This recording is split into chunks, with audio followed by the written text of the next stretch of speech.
Okay, so I'm going to bring on Jason to the stage. Those of you who were here yesterday probably already heard my story, so I'm not going to go into that. How we started out with like real estate, doing all the things, and then eventually saw numbers that we could not unsee. If you missed yesterday, go watch it, okay? But tonight I have here Jason with me. I got to meet him at, well, meet, online meet, right? Yesterday when I heard the story, and I was like, sure, you're gonna have you will be on tomorrow to share with us your story. So welcome, Jason. Good evening. Good evening, everybody. Can you hear me okay? Yes, very well, perfect. Okay, good. I have technical difficulties as well. I'm not Michael Byers on the tech side of things, so Uh, Welcome, welcome. I'm so glad we could pull this off, particularly on this amount of a short notice. But if you want to just go ahead and just like introduce yourself to the people, let them know who you are, what you do, and what you were doing before like acquisition came into your life, and then we'll take it from there. sure. My name's Jason Chrisley. My business partner Jim Matlock could not join us. He had a last minute softball for his daughter schedule change by an hour, so he could not be on. But I let him know that I would be on and can speak on his behalf. Quick elevator pitch on our background. Jim and I have known each other since seventh grade, so I won't age myself. That's only 20 years ago. So, um, but we've both been in real estate for 20 plus years. We have properties together. We have separate properties. We've owned businesses prior to our acquisition, kind of the M&A space. Um, we've had businesses together. We've had businesses separate. I believe Jim came across Michael, um, and we looked into his group probably, shoot, almost 3 years ago, 2.5 years ago. Kind of followed him online for a little while. Jim and I decided to kind of join forces again and jump in the M&A space. So we joined Michael's program at that time, went through the training, have been to a number of his events over the years. We've spoken privately, all the social media things, text, all the ways to communicate, and landed or closed our first acquisition September of last year, and are currently in the offer negotiation stage on our second acquisition. So that's kind of where we're at the moment. Nice. Very nice, very nice. So sorry, when you say you closed on the first one, you said last year? September of last year, yeah. Okay, okay, very good. And now you're in second stage of the current one. So, what was it about acquisition that like first of all just caught your attention and made you feel, you know what, this is what we want to do. This is kind of where we want to turn our attention to. Sure. So, like I said, we've been in real estate. We all kind of know the month over month returns on rentals, right? Mhm. I think the thing that kicked us into the M&A, like I said, we've owned businesses separately and together, was the first event we went to with Michael. And if you've all seen his demonstration or his YouTube video of the columns of business numbers and rental numbers, and you see that bottom line, that is what got us into the M&A space on your net return. Honestly, that one demonstration, and I'm sure we've all seen it, and So the you folk can't deny on it. here right now have not yet seen it, but that's a very nice prelude to Mike's talk in a few minutes. But go ahead. Sure. Yeah. Um, so yeah, I mean, you see those undeniable numbers, and if you have been in real estate or have a rental, you see it as Yeah, soon as he shows it to you. So yeah. That was also what kind of did it for me. I mean, I had kind of been around people just like talking about acquisitions, and it was like, oh yeah, this is nice. And then I saw the numbers, and I was like, wait, what? what do you, what is this thing? Hmm. do you want to make 12,000 a year or 300,000 a Or year with the 300, same right? investment? With that's the key thing there, right? It's the same investment. Like I'm Yeah. already putting this money out, so I might as well. I might as well. Now, now that first deal, how did you find that first deal? What was that process like to have found that first deal? So we started in the program, right? We did all the things. We followed the instructions. We followed the buy box. Mhm. We called the brokers. We had the calls. We got in front of owners. We flew places to look at businesses. We took people out to lunch. We did all the things. Looked at hundreds of businesses. We built out spreadsheets to vet these things with the numbers. Did all the things. This particular business we closed on was 5 minutes down the road from Jim, and we cold called them and dropped off a Christmas card and just said, "Merry Christmas. We're in. We know your company. We know you've been around for a long time. If you Mm. ever want to sell, give us a call." Oh, And wow. they called us 2 weeks later and Oh, wow. off to the races. Nice. So it was no broker involved on that deal. Um, it was direct to owner through that Christmas card. So Nice. Nice. Nice. Now, not having a broker on that deal, what were the advantages? Those who are listening are probably new to this. What were the advantages of not having a broker on the deal? the advantage of not having a broker is not having a broker in the deal. So I'm sure we've all had talks with them. Some of them are very good, some of them are very bad, but to me, they're like lawyers. They make easy things difficult. Yes. Not that they don't have their place, just like a lawyer, but and Michael will tell you the goal is always to get in front of the owner, and Yes. they're the ones selling and we're the ones buying, and Hmm. that transaction is what counts and what needs to be in that operating agreement and that purchase agreement. So Yes. you don't need the broker. I think you just about summarized that anyone who anyone who has not kind of deal probably wouldn't appreciate it until you start to like interface with buyers and then start to interface with brokers and you're like, why is this so complicated? Just get me information. Every now and then I run into like a good broker and you're like, oh my gosh, this is like a breath of fresh air. So from the time you said, you know what, I want to buy a business to when you actually found the plumbing company, what was that time frame? Uh, about 9 months. Okay. Okay. Yeah, 9, 9, 10 months. Okay. And then Yep. from when the seller said yes to when you closed, what was that time frame? About 4 months, 3 or 4 months. So Yeah. very, very typical, which is great. Now, Yep. with your, how was the financing structured? How did you, how did you structure the deal? Actually, if do you mind sharing numbers like purchase price and all of that stuff? Only if you're comfortable, of course. Yeah, no problem. It wasn't a humongous deal by any Okay. means. Maybe slightly outside the buy box, if Buy you box. will. Okay. Yeah. We bought the business for 800,000. Okay. We gave 10% down, and he owner financed 90% of it at 6% Okay. for 10 years. And we also bought the real estate in this deal, and we did Okay. that traditional financing. We gave 20% down and financed that through a bank for 25 years Okay. at 750 for the real estate. Oh, nice. Okay. Okay. That's great. That's great. And what's the estimated cash flow on all of that? The business cash Like flows, in right? your underwriting. The cash flow in our underwriting, Yeah, like debt like service. how much was it set to, to produce annually based on what you knew before you bought the business is what I'm asking. Just slightly over 300,000 a year. Okay. Yeah. Yeah. Now, those of you that were here yesterday, you probably remember that we kind of talked about the numbers a little bit, right?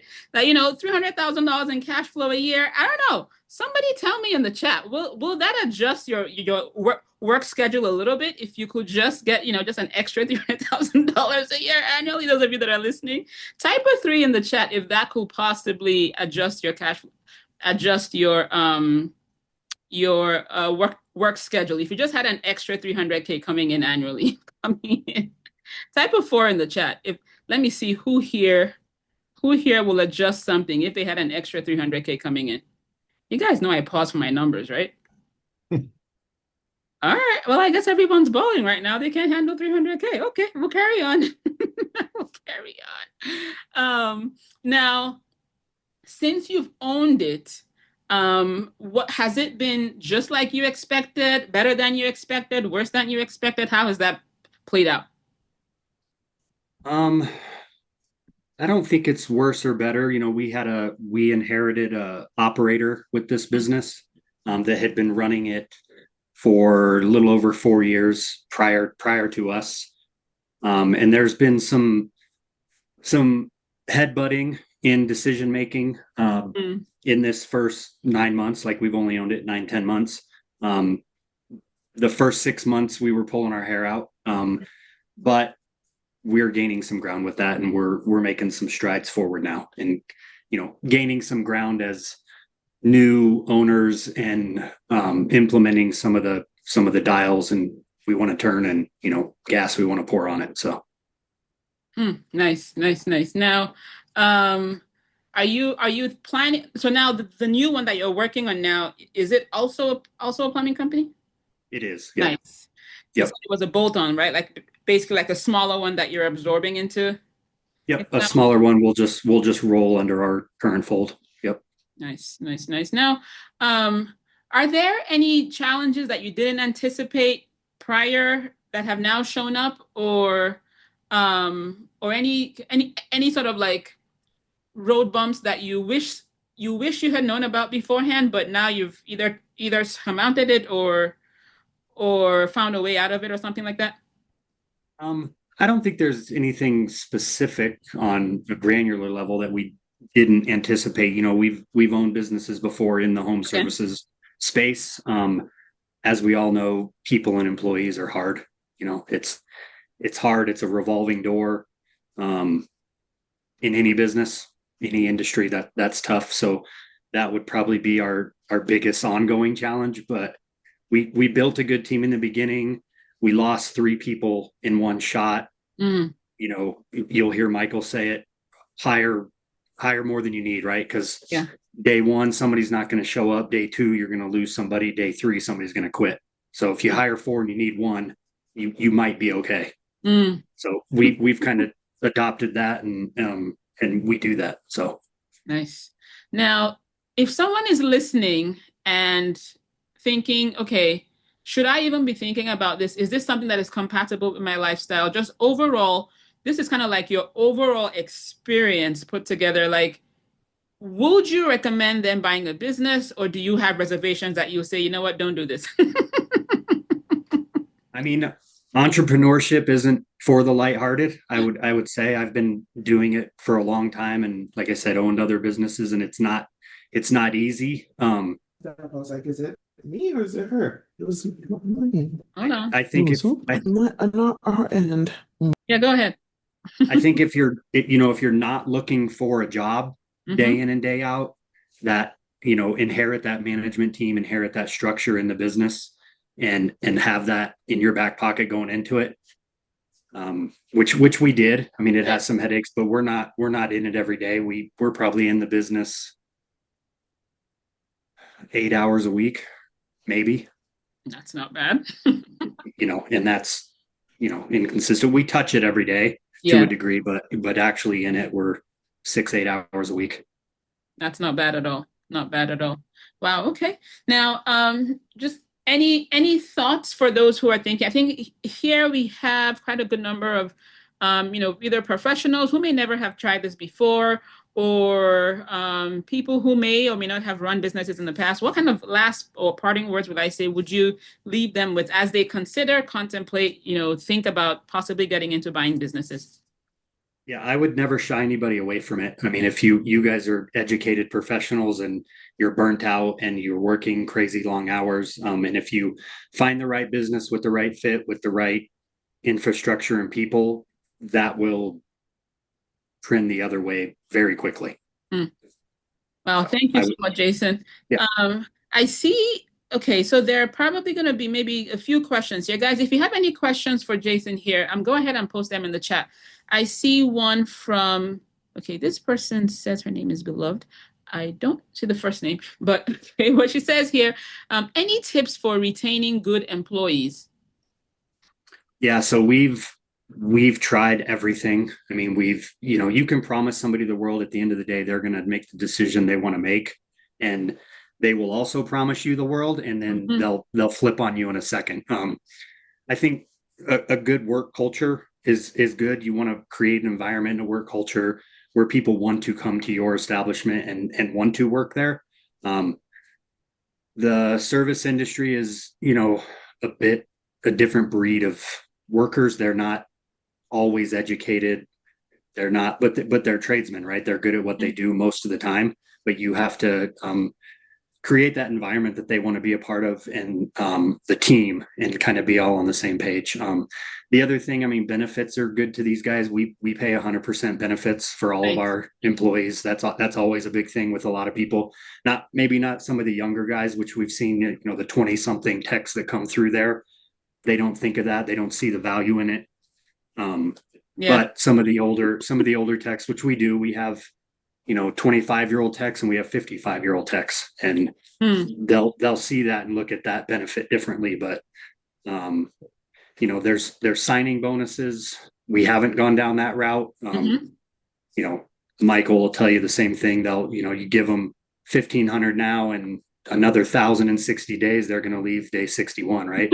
So not all the time. Again, some of the older guys might see the value in that and stick around, but I think really that culture and that environment in your workplace is probably big. Yeah. Let's see. Yeah, somebody said sounds like dating. Says, what do you do when you find a deal and the only contact is a broker? Yeah, that's probably what you find most of the time online. I mean, yeah, you got to go through the paces with the broker, and try to get them to either physically get in front of that seller, or at least get their phone number, email, something, and try to get in front of them and go meet them, take them out for lunch, do the things, but get in front of those guys. Because we've done it in numerous businesses, and you 10x your path forward, getting in front of the owner instead of the talking in circles with the broker. Yeah. And what you mentioned here was basically a deal that you sourced yourself. Most of the deals that you see on the big marketplaces are broker mediated. So it depends on where you find the deal, right? I guess I guess you are dealing with a broker right now.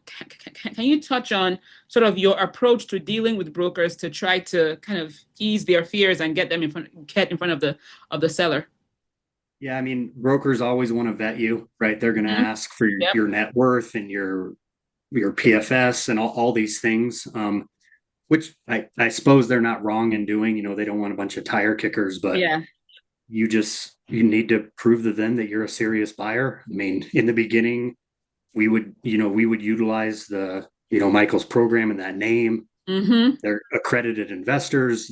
This is what they do for a living. We have X amount of companies under management, all the things. Just, I don't know, tell the broker what they want to hear, right? And get in front of the owner at the end of the day. So and we're dealing with a broker in this even smaller deal now that we're going to fold under, and he has point blank said, if it's not traditional financing and it's bank financed and it fits in this little box, I don't know what you're talking about. And we came out of the gate with some creative financing and some different structure stuff, and he was a deer in headlights. He absolutely didn't even understand. So, but we got in front of the owner very quickly after probably 2 calls, and he was kind of the same way. He's open to some creative financing and some deal structure, but it is an education process, and you got to handle them with kid gloves and walk them through it, and show them the benefits of some of those structures and some of that creative financing. So. Nice. Okay.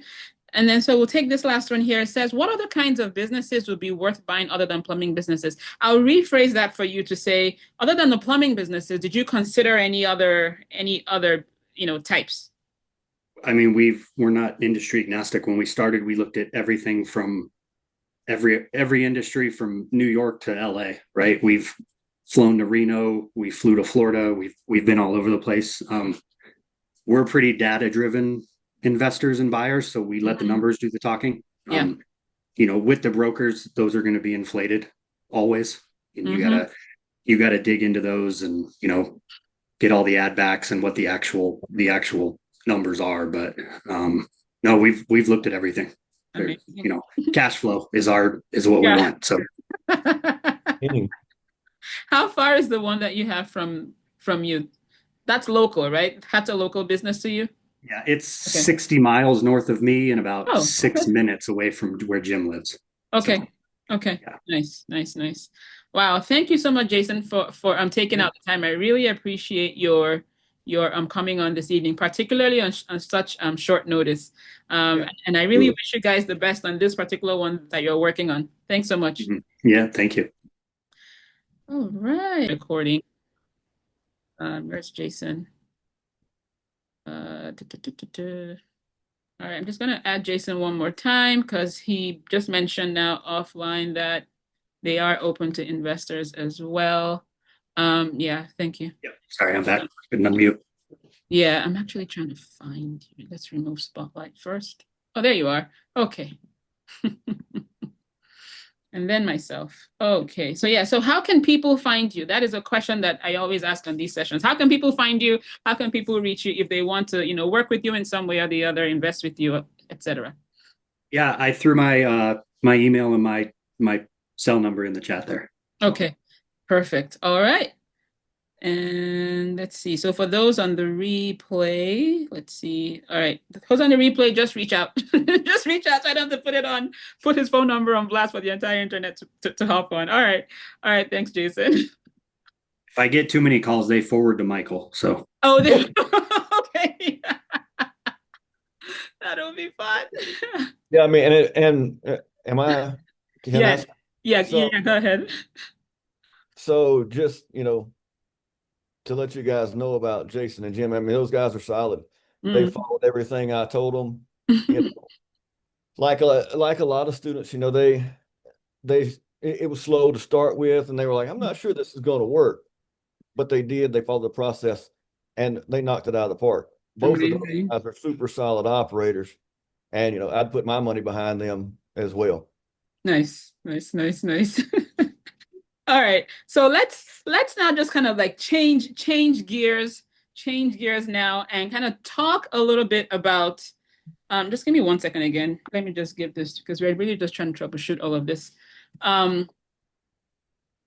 Reset. All right. Good evening, Mike.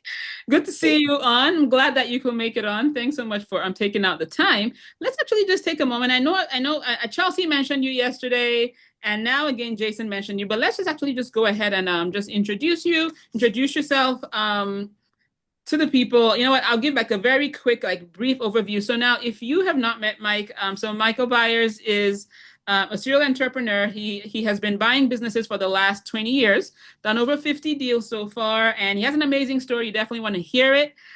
So Mike, just go ahead and just introduce yourself, tell the people who you are, what you do, and yeah. So thank you for having me, number one, and thanks everyone for showing up.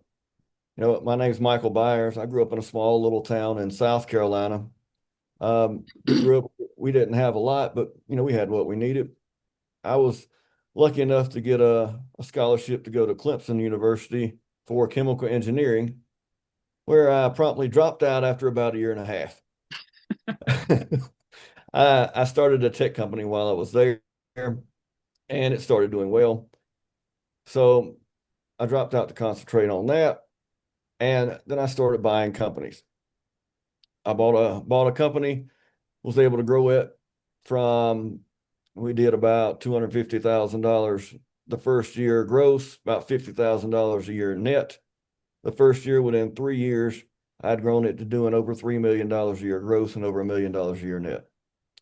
Operated that for about 10 years, sold it, bought another company. This was a failing company in the same genre there. And man, that turnaround, it was tough. It was like 4 times the work for half of the money. But I was able to take it from when I bought it, it was losing about $4,000 a week. And when I sold it 13 months later, over the first 12 months, we'd netted over $1 million. Oh, wow. Yeah. So it was hard work though. It was twice as hard as the first one. Mm-hmm. The same stuff applied. But that's one of the reasons I'll never do another turnaround. That's just man, it's rough. But so I took some of that money. I started buying rental properties. Now I've got about 185 single family homes, um, all paid for, no debt on any of the businesses. But as I got into that real estate space, I started seeing the fact that, hey, I'm dealing with all these other companies and I'm having a ton of problems getting people to actually show up, do the work. So I started to vertically integrate. Mm. I started buying plumbing companies. I bought a plumbing company. I bought a heating and air company. I bought a forestry mulching company. I bought a construction company. I bought a rehab company. Anything that I had to touch in any part of the process of, the home services business. So there's nothing I have to touch or I have to deal with. I bought a property management company. I had all those homes. I was needing someone to manage them. Might as well buy something and, me manage them. Now we manage about 850 pieces total. That's including my 185 single families, and I got about 10 commercial buildings out there. But, as I kept growing, I kept building systems, operations, and processes with each of these businesses. What I started to understand was no matter what vertical it was in or what realm of business it was in, Mhm. all this stuff is kind of the same, right? So, Mm. my portfolio is super diverse. I mean, I've got the real estate, I've got all the companies with the real estate. I've had some mailbox stores, I've had all kind of stuff. Last year, I bought and sold a chemical company, all in the same year. I mean, I'm just super diverse. So, it's just what I love. Now I've got 21 companies under management currently. I have last year I bought 7 and sold 5. So, Nice. just Nice. banging the drum over here, Chia Jose. Now, for a lot of people in our audience have interest in real estate, and actually Jason even touched on that earlier, that now having had both real estate and business, how do you compare the two? How do you like, how do those two things kind of intermingle? I know you already touched on the fact that you bought, vertically integrated businesses, but how does the real estate, in terms of like just returns, how does the real estate compare to the businesses? No, it's no comparison. I'll make all the money in the businesses and I'll preserve it in the real estate. I'm making the money here, putting it over here to keep it. Mm. The real estate's going to grow. It gets me a good solid 12 to 15% return. The commercial stuff is down around 10%. But it's solid. It's better than putting it in the bank and getting CD money. So Yes. I mean, it's a good way for me to control the returns. So Nice. Now you have that presentation that Jason actually touched on. If you want to share that, actually, I think now will be a good that will let be me a good pull time that up. if you have access to it. All right, yeah, hold on. Let me get it pulled up. Sorry, I wasn't prepared there. Oh, it's okay. I can pull it right up though. 1 second. Oh, shoot.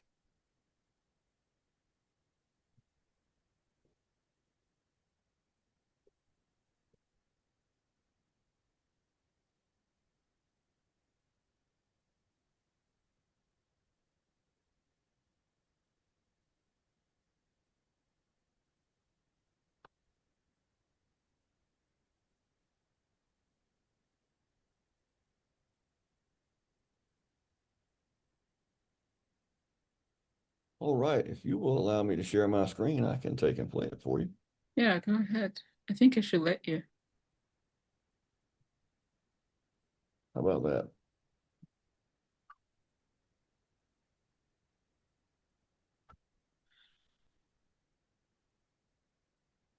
Look frozen in time there, Chigoze. With Yeah. Matt, we have a lot of real estate investors coming in.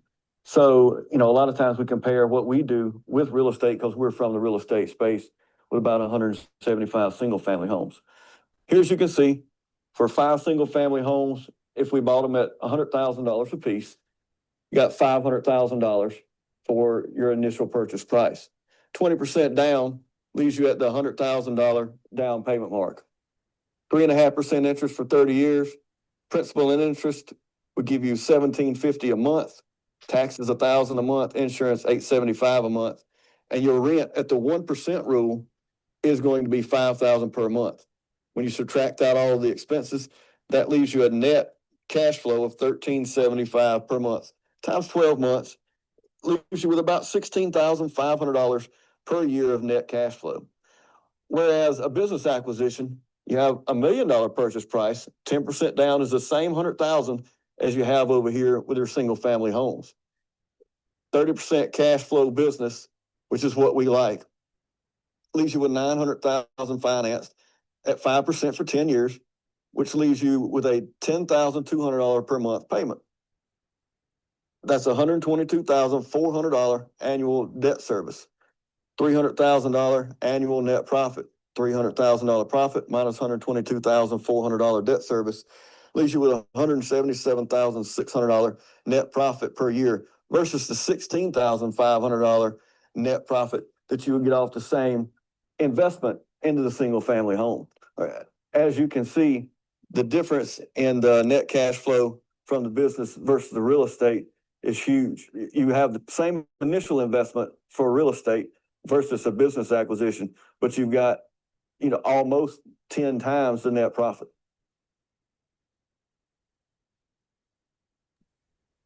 All right. So does that open anyone's eyes? And I want you Those guys, are numbers. yeah, now I want you guys to realize that I made that video a few years ago when interest rates were lower, where rates are higher now, that margin or the difference is even larger. Yeah, because now the interest rates are significantly higher and the prices on real estate or the margins in real estate have not changed. So now there's barely any cash flow. Now there's barely any cash flow with real estate. But now, how do you decide on which businesses you buy? You said that you look through, I know you normally look through over 3,000 or so businesses annually, but then you buy 7. How do you filter the businesses that you go for? So, I'll get 30 to 50 DMs a week from people either wanting to buy something or wanting to sell something or anything like that. I'll get a ton of traffic. Plus, I'm always looking, I'm always shopping. But, for me, I'm trying to disqualify them as quickly as possible. I want to get rid of anything that's not going to work. And once I do that, I want to move on to the next thing. If I know it's not going to work, I'm never going to try to fit a square peg in a round hole, right? It's more about trying to get a good deal. And the only deals that I'll buy are the deals I cannot disqualify through everything that I go through. So, it might be 7 last year. It might be, I think I'll probably get 3 or 4 of them done this year if everything works out through the end of the year. I won't get it done this year because, there's been some real turds come through. There's been some good stuff. Some of the stuff I'm still working on. I might be able to get more than that, but at the end of the day, if something's not right, it just is what it is, right? I don't have to make it work. Here's the thing, folks. You're going to understand it. The more deals you look at, I'll get 2 once in a lifetime deals every year. Those once in a lifetime deals, it's fluff, right? There's tons of good deals out there and tons of people looking to sell. You just got to find the right one. You got to weed through the trash before you find the treasure. Yeah. Now it was talking with you that I changed my mindset. Initially, my mind was always like, okay, how do I make a deal work? How do I make the deal work? But I think it was in November when we were chatting either on this or even on Catalyst that you said, try to cancel them as quickly as you can. Your goal is to scrap them as quick as you can, because the longer you try to make it work, the less time you've got to actually find something that is going to work. That is working. Yeah. Burn hours. And that's something none of us can get back. Yeah. Now, what are the criteria that you actually use? Like, how do you filter them from the, top line revenue and all that? Yes, I'm looking for something from $1 to $7 million. I want it to, it's going to have to net 25 plus percent, 25 to 30 plus percent net revenue each year. I'm looking for 10 employees. I'm looking for them to have been in business for 10 years or longer. You know, that's it. If it meets all of that criteria to start with, then it's worth drilling on down on. Hmm. But that's going to eliminate 60 to 75% of the stuff that's out there, Mm. right? There's a lot of new stuff out there. Somebody just got into business. They made good money last year and now they want to sell. There's no track record. You know, when I go to buy these companies, you know, I'm buying cash flow, but I'm also buying track record. Yeah. You know, things in motion tend to stay in motion. And if they've been netting $1 million a year for the last 7 or 8 years, chances are pretty good they're going to net $1 million next year and the year after and the year after, right? Yeah. So that's what I'm looking for. Looking for solid. So top line revenue 1 to 7 million you mentioned. What was the other one? The margins you said 25% Plus. plus, and then employees. I'm looking for 10 employees plus. Yeah. You know, nothing less than 10 employees really. Why 10 employees? Why is 10 that magic number in your mind? Because you know that company is solid. They've got a good foundation if they can support 10 employees. Plus, you know, if you buy it, one of them quit, one of them just doesn't mesh with your personality. You know, you can if you lose one, it's no problem. But if you buy a company with 3 employees and you lose one, you're in a bad spot. Mm-hmm. Mm-hmm. So, you know, 10 is the number that I've seen where it starts to be safe. Mm. You know, I'd much rather buy one with 30 employees than 10. Right. You know, the more employees, the safer it is. It's just like anything else. You got redundancy. Yeah. Now, how about the age of the company? I'm looking for 10 years or longer in business. You know, I want to buy the guy that sponsors the local kids baseball team, softball teams. You know, I'm looking for them to be in business for 10 years. They got a track record built up. I know what they're doing is working, right? Mm-hmm. They've got a good name in the community. If not, they probably wouldn't have made it 10 years. Here's a fun fact for you guys.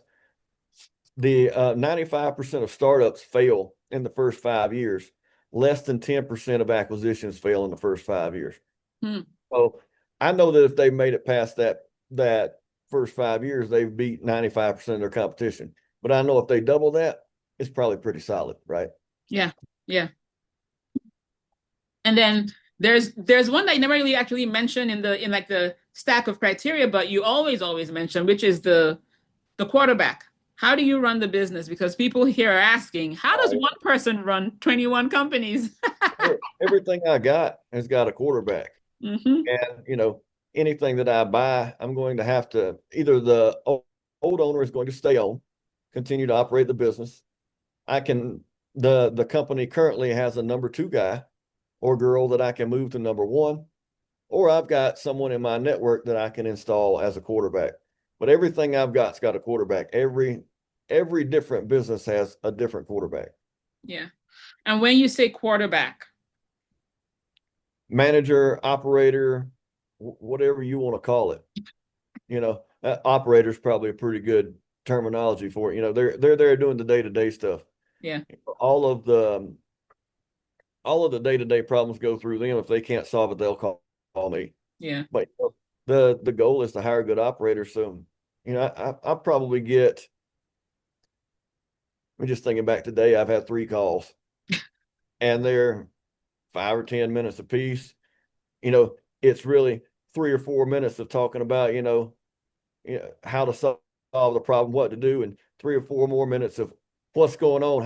How's everything? You know, I'm out of town. How's everything back there? What's going on? Mm-hmm. You know, who's doing what? What can I do to help you? You know, yeah. How have you been? I hadn't talked to you in a week and a half, 2 weeks. You know, I've got another one of my quarterbacks. He's on vacation too for I think 2 weeks. I'm not sure, but he called today. They had a problem at the spot that he runs. I was like, all right, no problem. I'll call over there and take care of it. But you know, my my 10 minutes on the call with him was, how's Alaska? You guys having fun? What's going on up there? You got any cool pictures? So the next segue to that is how many toilets can you fix? Right? Because that's what Kingsley is asking. Like, how do you solve problems when you don't even know how to do the thing? So I've got a plumbing company, a heating and air company. I mean, I can't change your toilet. You don't want me working on your sink. And if your heater air goes out, sorry about your luck if I got to come fix it. So it's all about that quarterback. You got to Yeah. have somebody good in that spot, and you got to give them the reins to run and operate. If they've been running it and operating it for the last 10 or 15 years, just because you buy it doesn't mean the wheel's going to fall off the bus, right? Yeah. What I'm buying stability, and I'm buying cash flow. Yeah. And I think that's also why your buy box is very important for what you do, because if you try to deviate too far from that, then you're gonna be the person on the Obviously, toilet bowl. if you deviate from it, you're going to be in a bad spot. I mean, that buy box has been built over mistakes that I've made over the years. To start with, 20 years ago, I didn't have a buy box. I didn't even know what that was. But every time I've made a mistake, it's changed. Mm. And every time I've made a mistake and bought something, because my career hadn't been all wine and roses. I mean, Chigoze, but some of you folks on here don't. I mean, I bought some turd sandwiches. You don't want a turd sandwich; they taste bad. So, I've made some mistakes, bought some stuff I shouldn't have. Luckily, knock on wood, I haven't bought anything that has failed in probably 12 or 13 years now, maybe a little longer than that. Mm. I don't know, but at least that long. And it's all about, and the reason I can do that is because of that buy box. If Mm. every deal that I've bought that hasn't went right or has failed has been because I didn't follow those parameters of the buy box. Now, let's talk a little bit about even just the deals themselves, right? I guess, excuse me. We can take a look at Big Deal Machine, like how you're finding them and all of that. If you want to take a look here. So guys, Mike has this like proprietary software that he uses. He built it out for his business. Pretty cool. It like scrapes the internet every like 4 hours and pulls from like 849 websites or something like that. And so anytime that we're live like this, I like to just do this thing. We kind of did a little bit of it last night. If you want Mike to like see if you can find a deal in your area, just type your city or your state in the chat. Type your state in the chat. Let's see. Ovie is like, I'm not missing it today. So we'll start with Missouri. Let's do Missouri. Missouri. All right. Yeah. Jennifer says I type slow. Well, Yeah. let's see if we can. Okay, Jennifer, post yours, because we may. Who knows? We may get to number 3. All right. So I'm going to say the asking price. Let's do this. Let me do the cash flow. I know I'm going to want a cash flow at least $500,000 a year. Yeah. Worth fooling with. And our first location is where? Missouri. Missouri. So before I go to doing that, let me go show you. Let me get rid of this. In the U.S. today, there's 27,219 businesses for sale. You can't tell me out of 27,219 you can't find something, right? So let me go change this. Missouri, $500,000.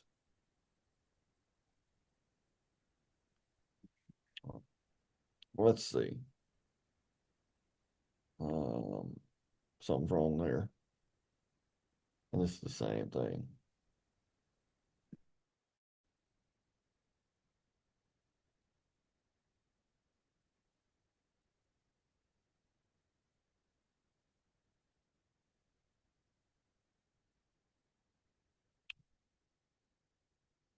this is a little high, but windows, doors, siding, gutter, they want 2.6 for it. Net's 536, but it depends on how much. It depends on if that real estate's included and how much FF&E or furniture, fixtures, and equipment they have. They got 18 employees, pretty solid.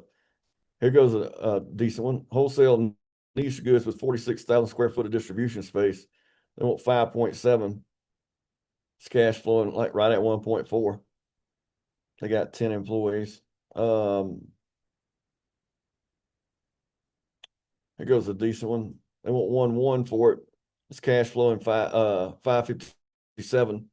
They only have 8 employees, but I would still look at this just because, that cash flow is 557. They want 1.2 million for it. It's going to cost you, if you finance it through SBA, it's going to cost you 120,000 down. And about $160,000 a year. An annual cash flow. Service. Yep. So for who here would give 260 for 557? It ain't a hard math problem, folks. You know what? I actually didn't even ask them earlier. So guys, what is it? What monetary goal would you like to hit with a business that you acquire? Type it in the chat. Let's see. Like how much would you like to make a month from a business that you buy? Type it in the chat. There we go. Okay, so 300K I'm seeing here. 500K.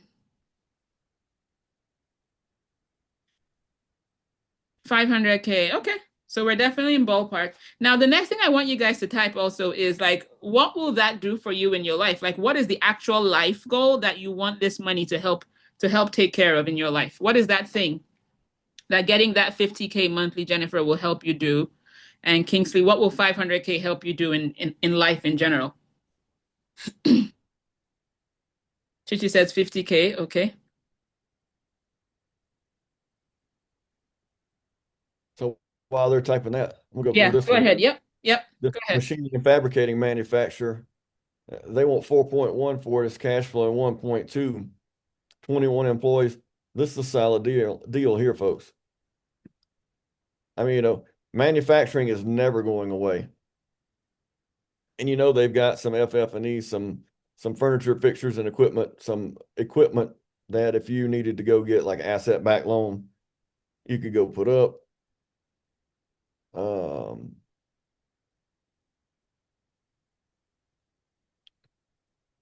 Here goes a decent one. Kitchen equipment distributor and manufacturer. They want 1.8 million for it. It's cash 558.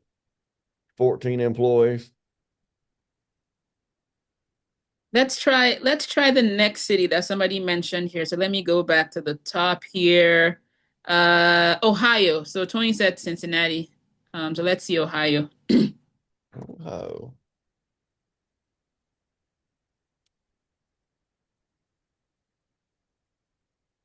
Here's a pretty solid one. Trucking company. It's in Columbus. Want 4.8 for it.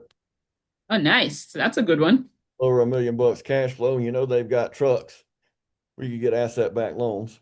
So here's a large machine dealer in Ohio. They want 4 million. It's cash flowing $1 million. A little short on the employees. Yeah. But if you know anything about that space, might be a solid deal for you.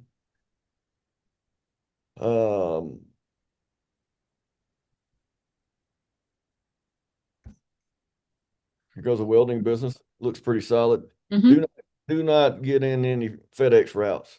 About 7 or 8 years ago, they were a great investment. FedEx changed the commission schedule, and they are a turd sandwich.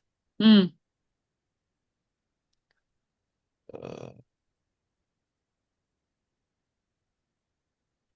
goes kitchen and bath business. They want 3.1 million for it. It's cash flowing a little over $1 million. 14 employees. Looks like a solid deal.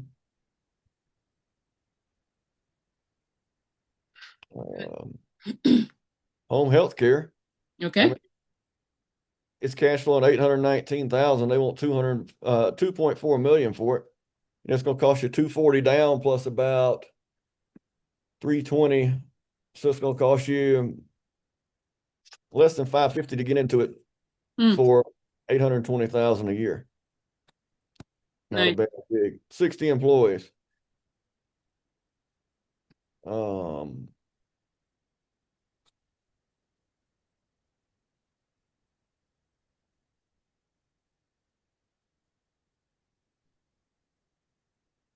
Want to try Texas? I love Texas. That would be the third one that would do. Maybe we'll just do one more after Texas, and that'll be it.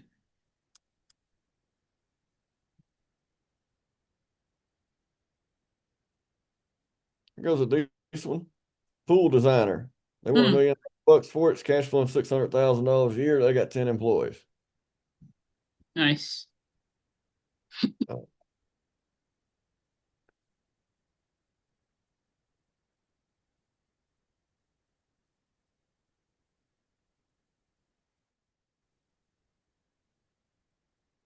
Let's see.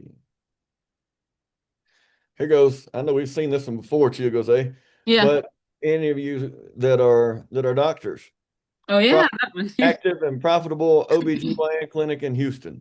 They want $1.2 million for it. It's cash flowing $663,000 a year, 13 employees. That's solid if you're a doctor. Nice. Nice. So can you guys see, like, can you see how these numbers could possibly, like, when I put out there, like, replace your income in one transaction, you see that it's not like we're literally showing you like who here in what Mike just showed has seen a business that if they acquired it could possibly wipe out their entire clinical income in one transaction. If you've seen one that could do that, type a 4 in the chat. I know I said 4. Yeah, go ahead and just type a 4. We'll just use 4 till it runs out. I'm gonna use 4 until 4 is tired. Yes. So yeah. So now the next question is, how do people finance these businesses? Thank you, Tony. So there's a lot of different ways, a lot of different, like Jason was talking earlier, they got creative finance. They put a little money down and the owner financed 90% of it. Yeah. I've done deals where the owner financed 100% of it. You can also get SBA loans. The banks like SBA loans because SBA guarantees 70% of it. So realistically, if you get a 10-year loan and you pay at least 3 years, the bank's off the hook. They don't care if you ever pay another nickel because the SBA will reimburse them. Now, granted, they're going to put it on your credit score and take everything you had to put up as collateral, so pay your bills, right? But that's why the bank likes those loans, is because it de-risks them by 70% for them. It's not like they have to hold the whole loan. Yeah. Yeah. Now there's one question that always comes up, so we might as well just address it, and that is, why in the world would anybody sell a business if it's that good, right? Yeah, I mean, let's think about it. We're all going to get old, and we're all going to sell, whether it's, are we going to sell standing up, making a decision, or are we going to let our kids or our people that inherit our stuff sell it while we're in a pine box, right? You've got age. How about, let's think about, any of you guys ever been through a divorce? Court ordered stuff, divorce, death. How about, a lot of you guys here are doctors. How many people you see on a day-to-day basis that are in the hospital or are in, your clinic or medical practice, that all they care about is getting better? They don't care what happens. They could take and shut the business down, throw it away tomorrow. You see these people, they get sick. I talked to a guy the other day. He's just looking for, hey man, I've got stage 4 cancer. I've got less than a year to live. I've got this business over here. My kids don't want it. My grandkids, they're too worried about becoming Instagram famous to operate this manufacturing company.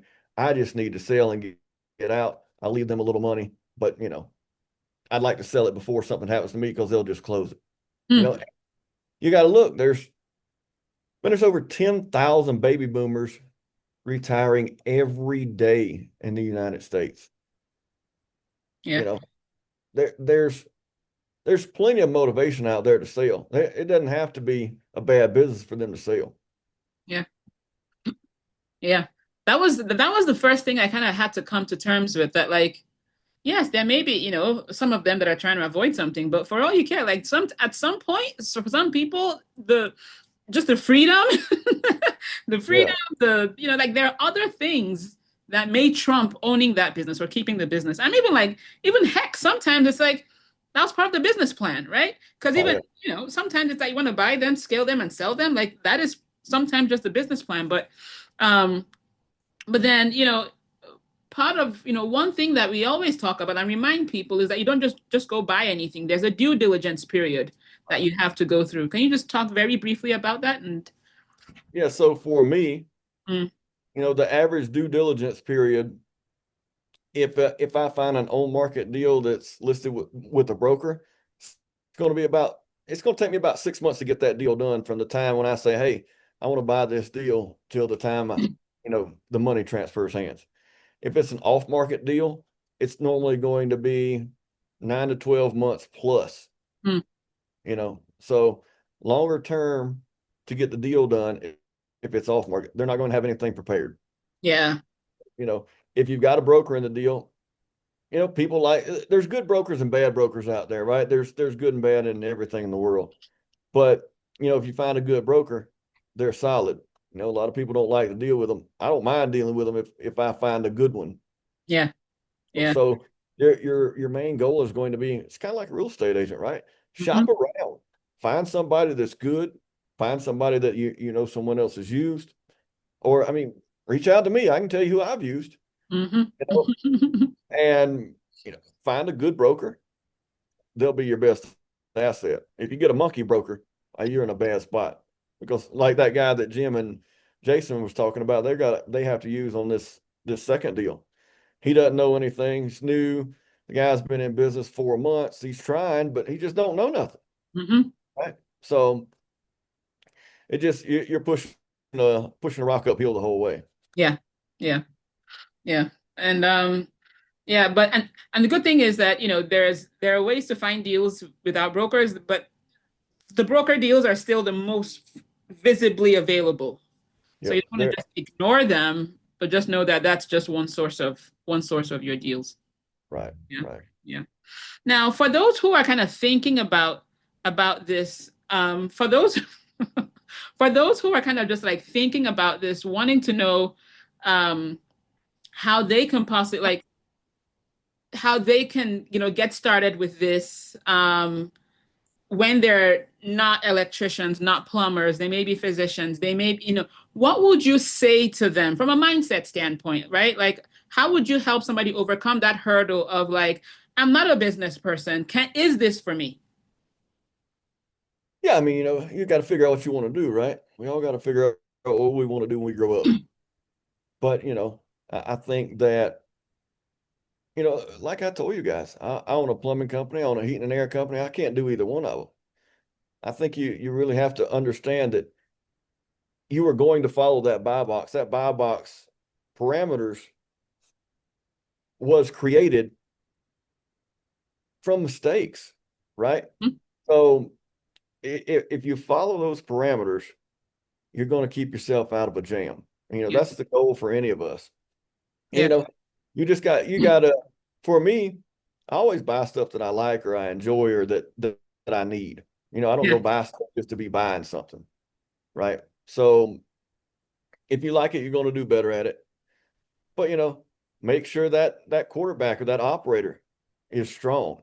Mm, That is your front line defense in all of this stuff. yeah. So make sure if you're not going to operate it, whoever is solid. Yeah. That is the main linchpin in all of this. Hmm. So someone here is asking, is the Big Deal Machine website free or subscription based? Sammy, it is subscription based, but in a few minutes, I'm actually going to tell you guys something that we're doing that will give you some access to it. So Ovia here is asking here, oh, do you have a team that okay. Ovia, I got you as well. Guys are like asking me my questions like 10 minutes in advance. All right, all right. I think they want me to talk about this, Mike. What do you say? They're like feeding my question. She says, I'm ready. Love it. Okay, let's take Beloved's question. How do you determine if your quarterback is solid? I mean, for me, I'm going to always spend money on due diligence, maybe more than I should.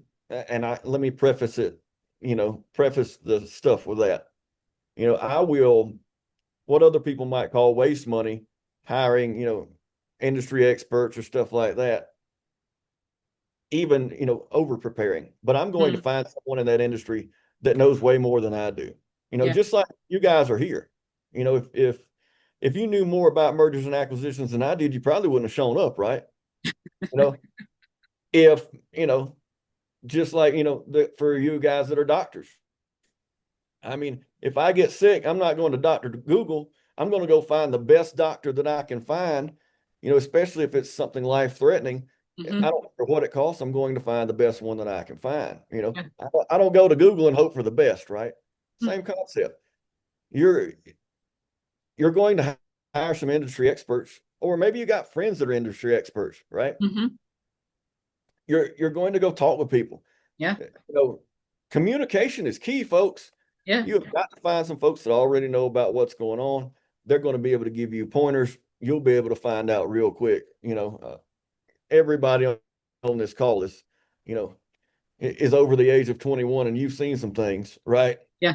So, Yeah. the better your BS meter is, the more you can determine if that quarterback is solid, right? Yeah.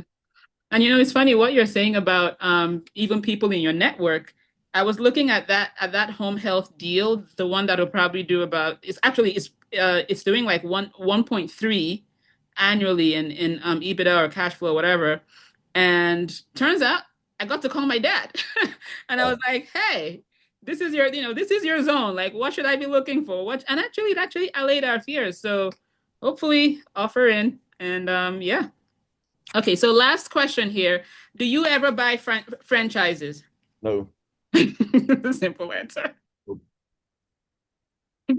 Love it. Yeah. Can't steal a franchise. Mm-hmm. They want to do all your marketing and all that stuff, and I want to do all my own marketing. Yeah. If I want to spend, I had a company 4 or 5 years ago, I spent $150,000 a month on Facebook ads. No franchise is ever going to let you spend that. Never. But we were doing somewhere between $38 and $42,000 a month, or 38, $42 million a month. Yeah. Yeah. Yeah. I'd give 150 for 38 million, Yeah. Yeah. Amazing. Wow. Thank you so much, Mike. Guys, so a few of you have asked a few questions in the chat. Now, over the next few minutes, I'm actually going to go over something that Mike and I are putting together, but Mike has to hop off. So guys, if you want to just thank Mike in the chat right there before I get into all of that, just thank him for his time, because he definitely made out the time this evening. He has another another commitment in literally 3 minutes.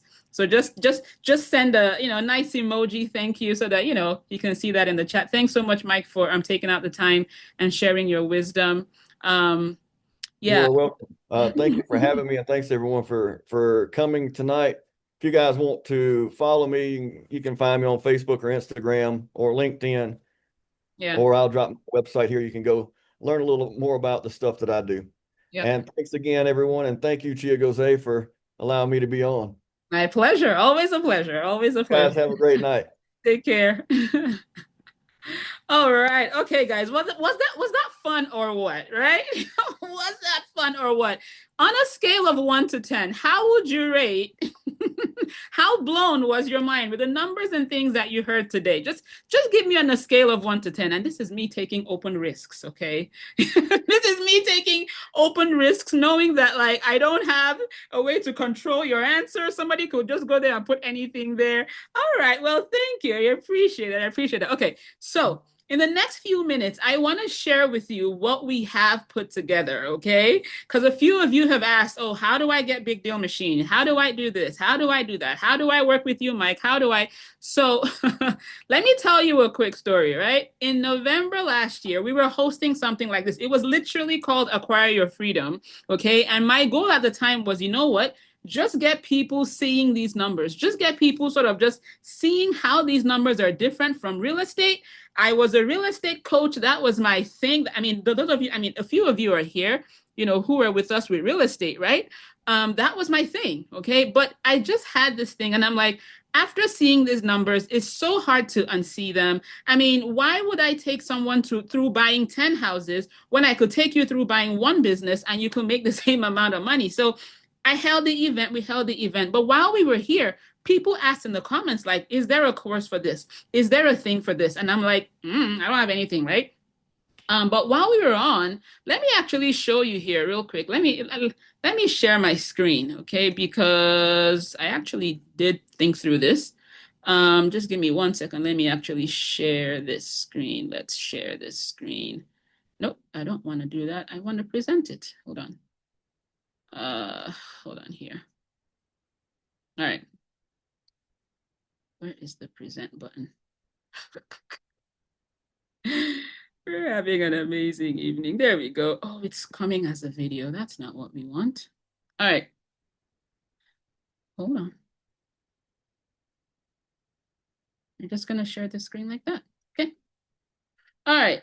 So, so back in November, you know, people were asking me these questions and I was like, okay, we need to do something because clearly just informing people is not enough, right? Just telling people there's a beautiful pie out there, but you know, I don't have anything to actually do to help you get there was not enough, okay? So if anybody is actually open to seeing sort of like what your next steps are with us, type a next steps in the chat. You know what? Let's just keep it with numbers. I know, right? Beloved here said, and I wish I knew your name, honestly. She said, why am I working so hard for so little? Why didn't I drop out? Why didn't I drop out of college and start a business? I know it definitely makes you ask questions. All right, very good. And Ovia asked that. Now, I had mentioned earlier that we do have a business that is in the pipeline right now, actually, like pretty serious one. I can't disclose the details yet, but it's pretty solid. Very, very solid. Even the one that I mentioned earlier, we're talking probably about 1.3 million in SDE so far. So yeah, anyway. So during this, right, we've shown you live deals. I mean, here's another one right here, cash flow 611. We've shown you live deals. We've shown you sort of like what is out there, right? The very obvious question that mostly comes next to people is, okay, but seriously, how do I really get started? Like, right? It's not just how do I get started, but like, how do I actually get started with this stuff? Okay, now, we've also highlighted the fact that it is very different from real estate. As much as they're so similar, the creativity, you know, is possible. Like there are lots of similarities, but I can tell you now, having done, you know, multiple searches and stuff, it's very different. It's very different. It's a very different world. You have many options, many industries. You have a lot of creativity that you can put in, which sometimes can lead to overwhelm. You've got great income that is possible, but there are also pitfalls that if you're chasing a particular number and you miss a huge obvious problem, it can take you down a nice, you know, hole. And the last thing here is that transactions can take longer. This was the piece that was not apparent to me when I first got started. But when I realized this was the piece that made me literally stop my short-term rental coaching and decide that, you know what? People need to get on this, and not just get on this now. Because the sooner you got started, the sooner you can start to fill your pipeline with deals. Mike just told you. Now, Jason, when he spoke here earlier, said his deal took about 4 months. Okay, that's great. But Mike also just told you that an off-market deal can take 9 months, right? So what you end up doing is that you need to start to like fill the pipeline, because if you don't fill the pipeline, you hang on to, like I did, you hang on to a deal, and then in due diligence, it can fall through, which is one of what happened to us a little while ago. But here is the thing, in spite of the fact that it is different, okay, a lot of you are doctors here. This is why we do this here, because hiding is not the answer. Pretending that everything is just going to just be the same is not the answer. Who here agrees with me that medicine is changing? Type a 6 in the chat. If you agree with me that medicine is changing, type a 6 in the chat. Okay, medicine is changing. It is very different from how it was when we first signed up for it, right? When during med school did you think that CVS was your competition? Okay, when in med school did you think that somebody could be performing robotic surgery remotely? Okay, so like things are coming at us from different ends, and in my mind, what we're doing here is literally helping you work on what I consider your arc. Okay, and when I talk about ark, the reference is to Noah's Ark. Okay, where basically there was a flood, and this is, if you know, this is a biblical reference. Okay, but I'll tell you the story. There was a flood. There was a man named Noah. He got a heads up. He was screaming about the flood coming, right? And God told him, build an ark. Right? So he starts building an ark in the middle of a desert. And people are like, you're crazy, man. What are you doing? He's like, a flood is coming. And they're like, we're in the desert, yo. And he's like, no, a flood is coming. So up to a while, Noah seemed crazy until it hit. Okay. So this that we're talking about is about building your solid income streams, building your ark. The time for cutesy is gone. The time for just a little extra side gig income is done, okay? You, my dear, need solid income streams with a solid capital S, okay? And when I say solid, I mean that this income stream, if you turned around and said, you know what, I don't want to show up to work tomorrow, this income stream can replace that, and it will make your daily job an option. You can switch to locums if you like. You can work per diem if you like. Heck, you can just cut back a day or two if you like. Or you can choose to keep working full time and just have this as your backup. But the time of walking around with medicine as your only income stream, I'm sorry, is history. Okay? You need assets that you control. You need businesses that you control. You need to own your income and control your cash flow. All right? So when this came up during the session last year, I reached out to Mike. This is literally the text that I sent. I actually took a screenshot because I was like, I got to show the people. Okay. I said, would you be open to, hosting this thing? And at the time he agreed to it. Right. So I brought him on board and we held the first version of Catalyst. But then I remembered that the event that Michael hosted, that I attended, that helped unlock the mindset for me, because I didn't even tell the story earlier, right? I didn't tell the story earlier. I had seen all the things about acquisitions around, but I didn't think it was for me. I thought it was for all those people. I don't know who those people were, but I didn't think it was for me. Name all the possible limitations. I don't know business. I had all the reason that it wasn't for me. But when I went to Mike's event a few years ago, I like the way he broke it down, and I saw the numbers. And I'm like, wait, what? I can do this. And it was after that event that I was able to now go out and go find the first business that I got under LOI. I'll tell the rest of the story about that one later. So you've already met Mike. You've met the people that he's worked with. His current portfolio, actually, when I did this, it was 140. But when you talk to him now, he's like, they're on track for 145 million. And he's like, 104, 145, $5 million difference. Who knows? Margin of error, right? I'm like, I love your margin of error, right? And so we put together, so I spoke with him and I said, can we do that same format that unlocked it for me? And he was like, sure, right? And this was born, Catalyst Business Acquisition Bootcamp, the live experience, okay? Somebody type live in the chat, okay? Because in one weekend, you'll be able to attend a focused workshop, not fluff, not hype, a focused workshop, focused bootcamp, I should say, where you're going to learn how to kickstart your own journey building wealth through business acquisitions. Okay? In 3 days, you will learn how to find, how to fund, how to scale, and how to even possibly plan for an exit from a cash flowing business that you acquire. I know a lot of us, myself included, are very much in this point right here because we're like, oh my goodness, how can I even find this thing? Oh my goodness, how will I even pay for it? But when you spend enough time with Mike, he's like, don't worry, this part is pretty easy. Let me teach you this part because if you learn how this goes, it'll help you narrow down this one.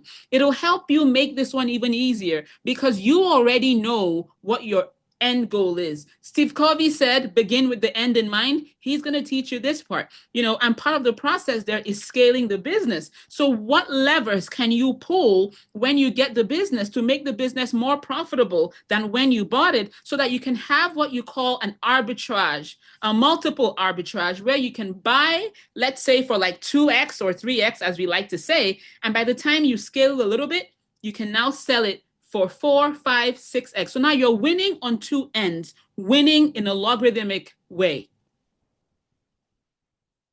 So at Acquisition Bootcamp, you learn how to do all these things, okay? So you learn how to identify profitable targets and refine your own buy box. I say your own because Mike likes to talk about his buy box, right? But he has created the buy box out of his own experiences. You can now basically borrow Mike's buy box and add your own sweet sauce. If you were here yesterday, you heard Chelsea say, I want a coffee shop. Mike hates restaurants, by the way, right? But Chelsea was like, I want a coffee shop. So in spite of what Mike likes, right? They bought a coffee shop, right? And they were able to find a good coffee shop that met good other, number parameters, and they were able to buy this. So now you refine your own buy box. You basically look for what actually makes you tick. You learn how to find businesses both on and off market. So Mike showed you guys how he searches on, with his tool, Big Deal Machine, and I'll tell you in a second. But when we're actually on our Catalyst sessions, Mike actually likes to just zone in on the off-market strategies because this is the part that takes you out of everybody else and gets you direct with the seller. I literally this afternoon was talking with a seller who, by the grace of God, actually wants to work with me as against working with others. Now we're still talking about price. Her accountant has given her a number that I've told her, I don't think we can get there. But she said to me, I told my accountant, I'll rather work with Chia than go on the market and then have to deal with so many people for the next 6 months. That was what she told me. Okay. So now she's not on the open market.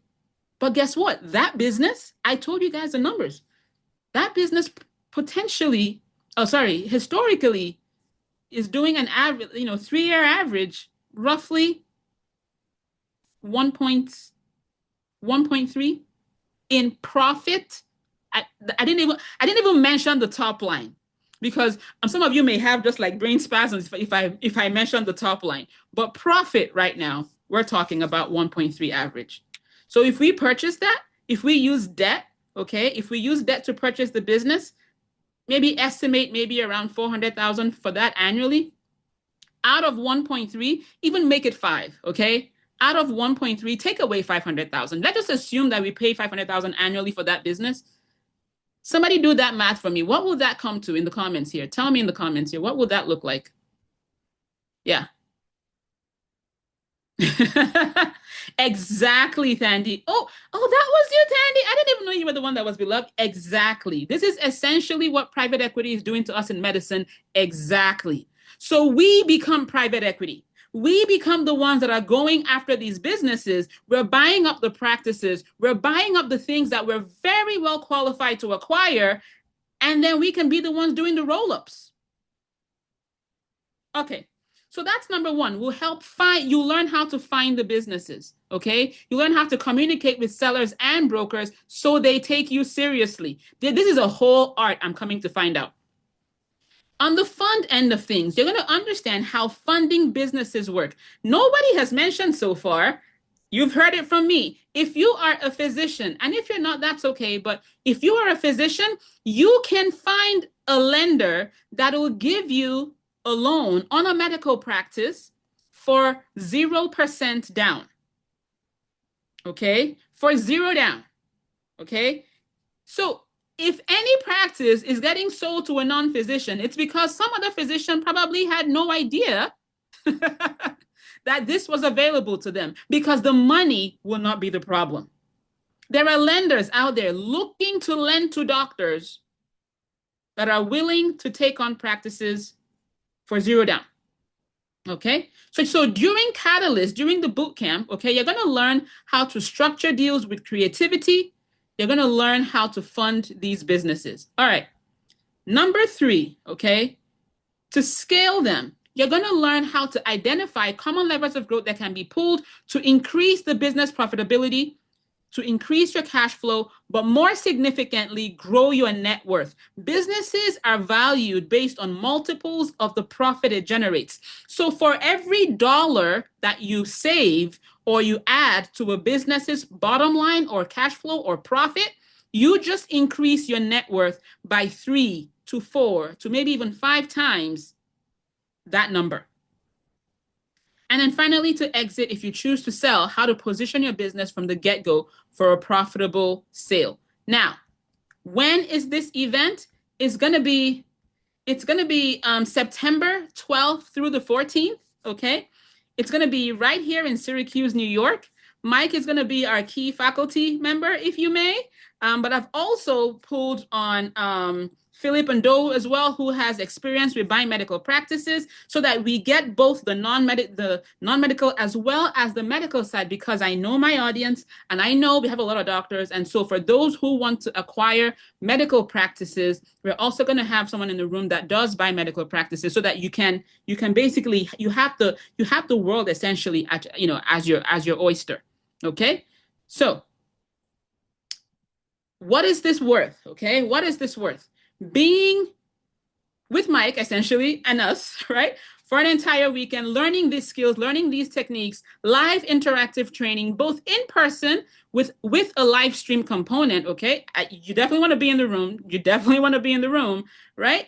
That I think that alone is probably worth $20,000. I mean, if you learn something from when I was going to do my first deal, it was a 1-minute conversation. No, maybe not one, maybe 2 or 3 minute conversation with Mike that effectively saved me from a significant error. Okay. So that alone, I will pay $20,000 to avoid the kind of mistake that I would have made with that one business.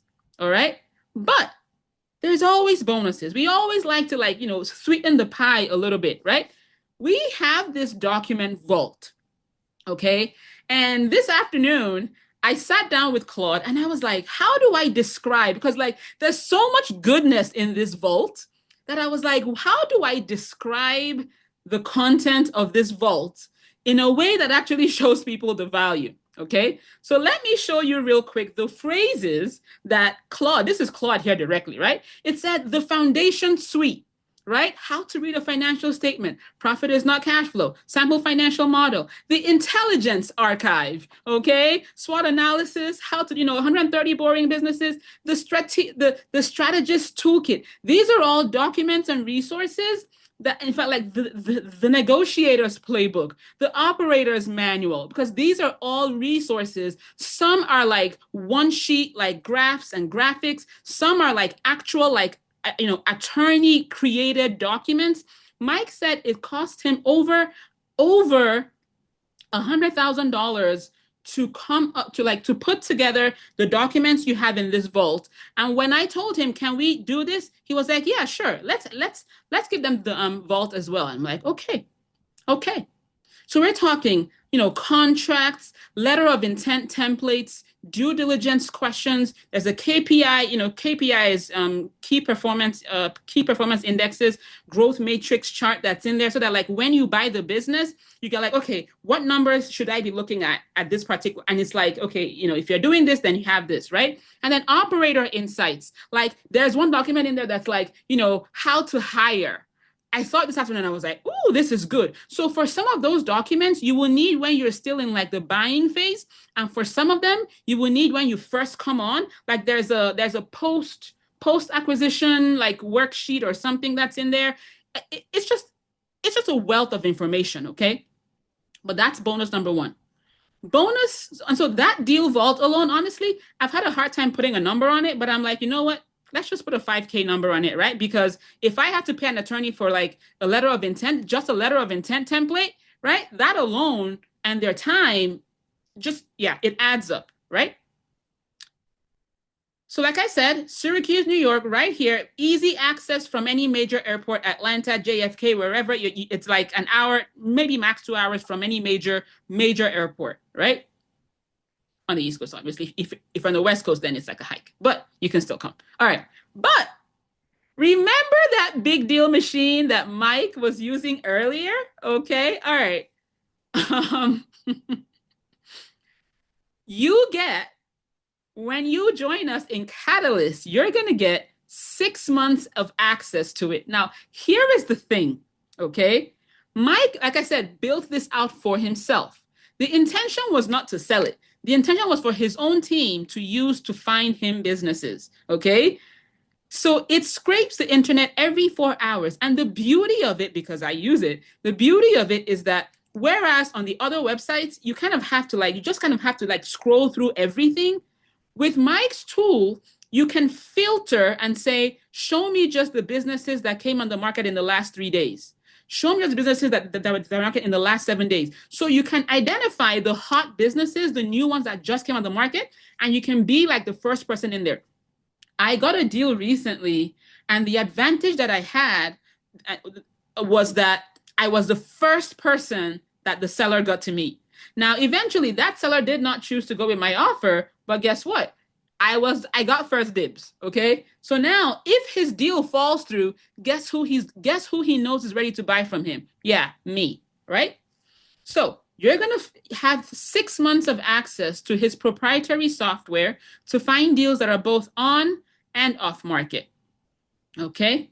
Now, this deal sourcing software, somebody asked, is it subscription or is it free? It is subscription based. It is $800 a month if you find Mike outside of this, right? If you go find Big Deal Machine, it is $800 a month, but you're going to get 6 months of access to this, basically a $4,800 value. And we are already at a $26,500 value with just these 3 things. All right. Now, my first due diligence, the first due diligence that I paid for, the accountant and attorney and all of that, it cost me $28,000. At the time, I hadn't, really paid for like decent mentorship or whatever. And this was the deal that I called Mike on. I was driving in my car one day. I happened to talk to Mike and I was like, hey, I have this line. He's like, yeah, on to the next one. And I was like, wait, what? So my accountant and attorney had that I already paid. They were telling me that the deal had an issue. And one call with Mike was like, yeah, drop that onto the next one. I was like, oh man. Now, while I was gonna like sit and just complain and cry, I realized, okay, fine. It cost you 28, but that 28K just saved you 1.1 million. But effectively, it was that one conversation that saved me 1.1 million because in spite of my accountant, I was still like, I still want to do it, right? But one call, okay? So if all that this did was to help you spot a bad deal before due diligence, could it be what, $26,500, right? But the good thing is you're not going to pay $26,500 for this, right? Let's also kind of just take a step back. We've shown you businesses that could possibly cash flow $600,000, right? So if all that this did was to show you how to buy a business that cash flowed $611,000, $594, type a 2 in the, oh no, let's get to 8. Type an 8 in the chat if it will be worth $26,500. If all that this thing did was to show you how to buy that business that generated $611,594. Type an 8 in the chat. Let me just know who thinks it'll be worth 26 to learn how to buy a business. Okay, just a few of you, just 3 of you. All right. We're getting there. Let's see. Maybe, okay. Okay. All right, good. All right, good. Now, how about if all this did was to show you how to find it, how to structure the deal, how to finance it, what to ensure the business has before you close, how to to vet the seller's claims. The seller says, oh, I make 15,000 whatever a month. How do you vet it? How do you make sure that they're not just blowing smoke up your behind, right? How to get help? Who to help you? Okay. So if all this did, will it be even worth $15,000 if that was all that it did? If it'll be worth 15, know that that's a drop now from 26. But if it'll be worth 15, type a 9 in the chat. Let me see those who think it'll at least be worth $15,000. Okay, good. At least one person thinks it'll be worth $15,000. All right. I see you. All right. So, but the good thing is you're not even going to pay 15 tonight, okay? Not at all. Not even close, all right? So, Catalyst, Millie, you can actually go ahead and put the link to Catalyst Enroll in the chat right now, okay? Because for only $5,000, you get to attend the live interactive training. You're going to get access to the deal document vault. You're going to get access to 6 months. You know, it's funny, as I was talking with Mike yesterday, he was like, yeah, they get access to 6 months of this, and they might as well just pay $200 and watch the speaker show them how to use it. I was like, actually, that's pretty true, because just the software alone is worth $4,800, right? But it gets even better, because it always gets better. If you and your partner, we're talking business partner, we're talking spouse, we're talking best friend that will buy a business with you. If you have a business partner that will be buying deals with you, in other words, both of you will be buying the same deal, you can both enroll for $7,500, and a kid can join you for free. So let's say you come on your own, but you want to come with your, your kid, your 14-year-old. As long as you have a young person that is 18 years or younger, that kid, I'm calling a kid, 18 or younger, can attend for free. Who are my generational wealth builders here? Okay. Type a, I don't even know what number we're on now. Type a 9 in the chat if you're a generational wealth builder. If you're trying to like raise kids that know how money moves, okay? Get them in the room. They're on summer vacation, right? Get them in the room. Show them how to underwrite these businesses. While we were on the group, Mike's group 2 years ago, I saw a 14-year-old that bought a med spa because she was in the room, okay? So bring your teenagers, bring your kids, okay? These kids, don't underestimate them. Don't underestimate them, but you can come with the kid for free if you attend, if you have a paid adult ticket, all right? But wait, there's more. Now, a few of you may be asking, what if I have no business experience? Mike already kind of said what that's going to look like, right? You hire a quarterback, okay? He doesn't fix toilets, but he owns a plumbing company. You don't have to know the industry directly. Okay, you can hire people to make this work. Okay, I want to get to the actual thing here because we decided to do something that I don't think we've ever done in any of my things out loud publicly. We are actually running an early bird bonus on this, okay? And what this is that for early bird, you can get in for 20% off, okay? By using the code EARLYBIRD, so I'm just gonna type it on my screen directly because EARLYBIRD, okay? Using the code EARLYBIRD, you can take 20% off the checkout price. So Millie, post that link in the chat for those who want to enroll in Catalyst, okay? Because with EARLYBIRD, you get 20% off. Use this code. It is for a limited time. If you want to do this, take the early bird, okay? Definitely take the early bird.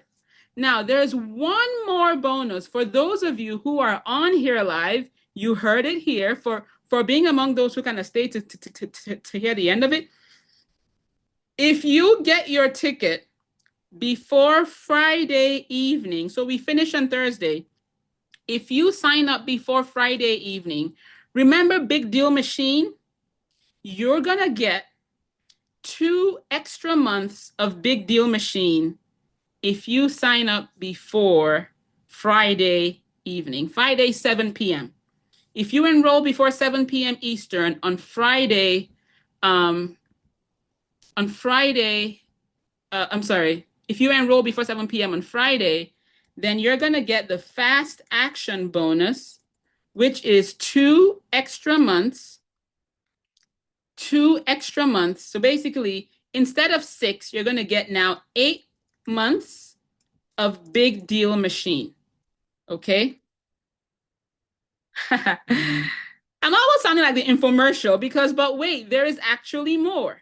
Okay?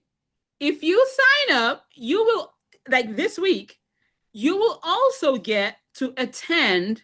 We will have a Kickstarter session with Mike in August, okay? For 2 hours, we'll sit down with Mike, and it's going to be an Ask Michael Anything session. So it'll be like a primer to the event. You are going to get exclusive access to this if you enroll during this early promo period, okay? So 3 things for those of you that take action today. You're going to get access to, well, you first of all get the 20% off if you use the early bird,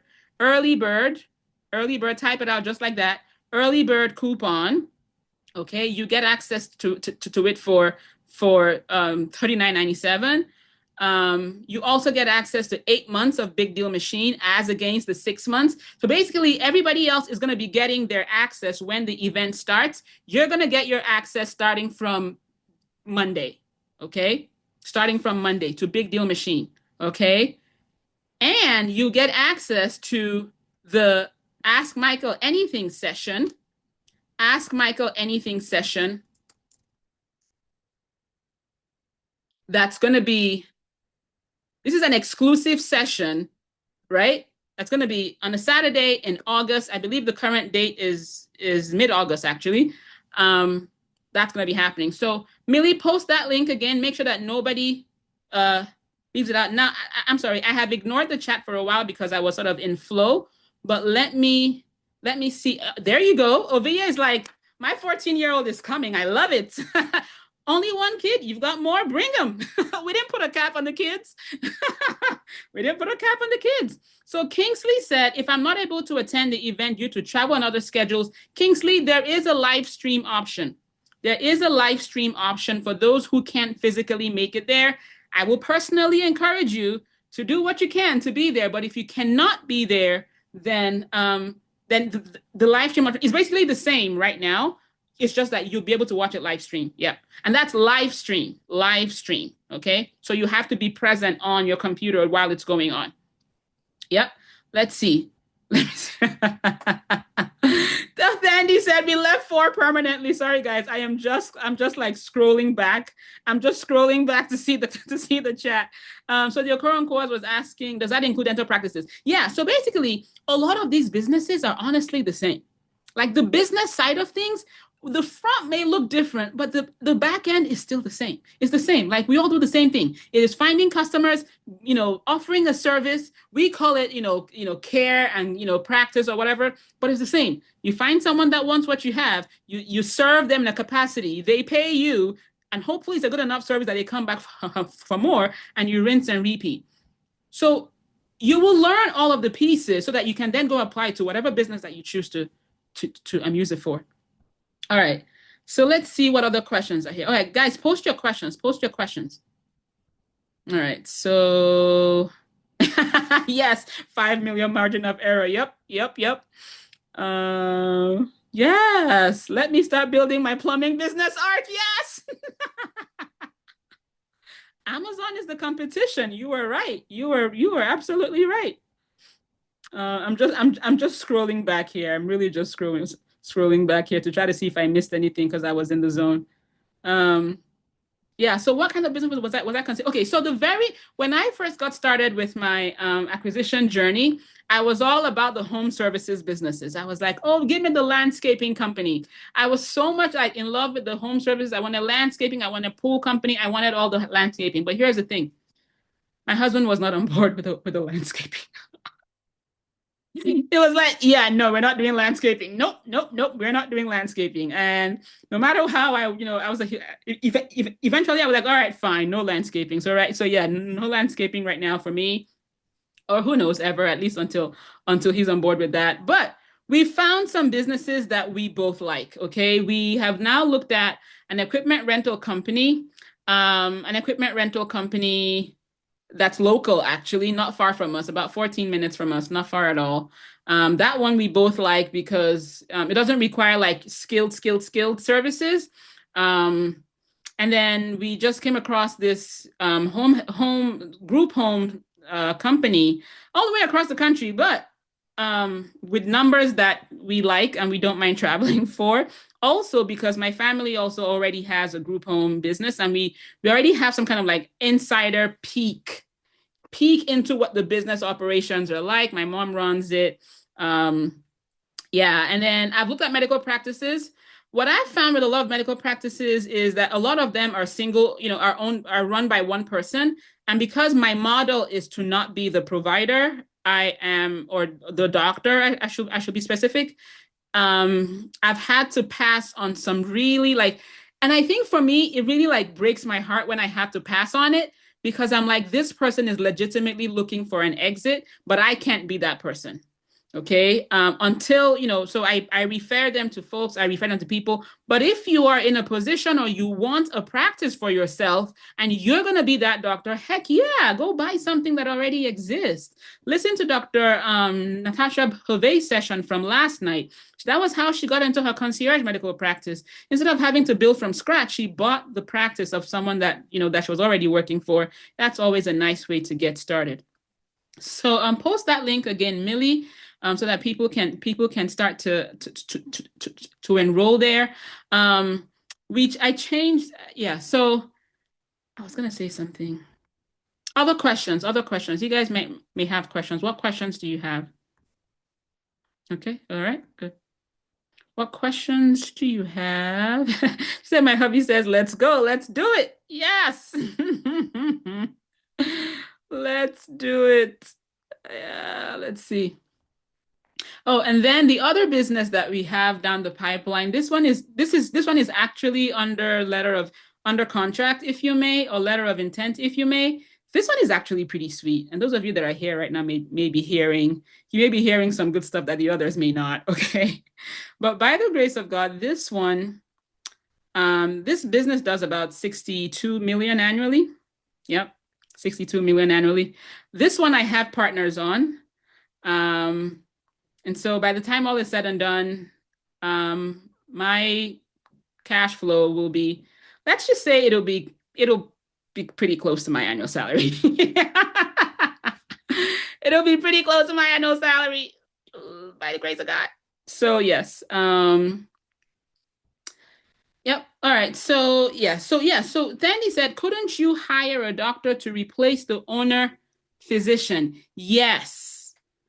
You got to do that before you buy it, though. Because as you can see, so one of the things that Mike actually says is that he makes sure he has that person in place before they close. Okay?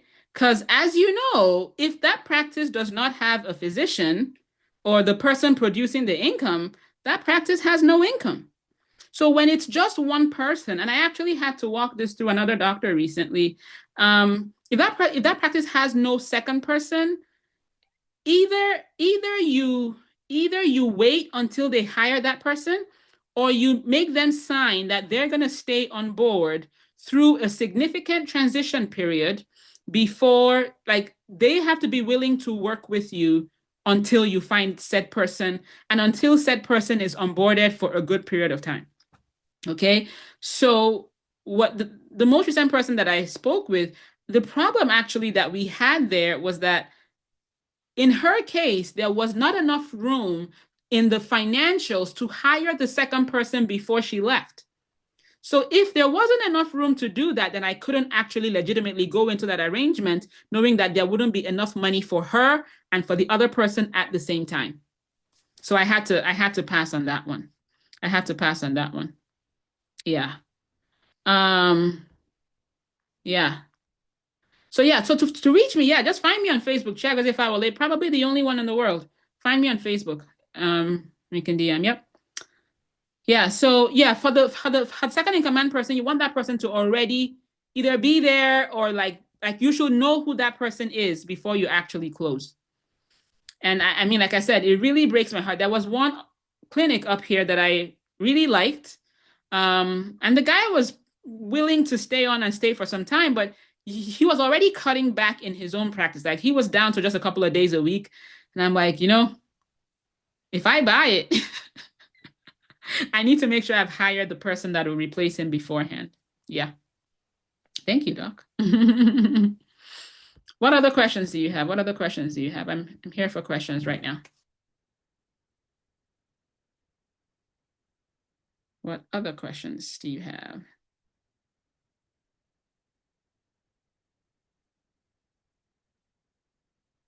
Oh, I see. I'm looking at you guys enrolling. Okay, Myron. All right, I see. Okay. Who else just enrolled? I just checked my phone here just out of reflex. And I'm seeing the enrollments. All right. All right. Okay. What other questions do you have? I'm here for your questions right now.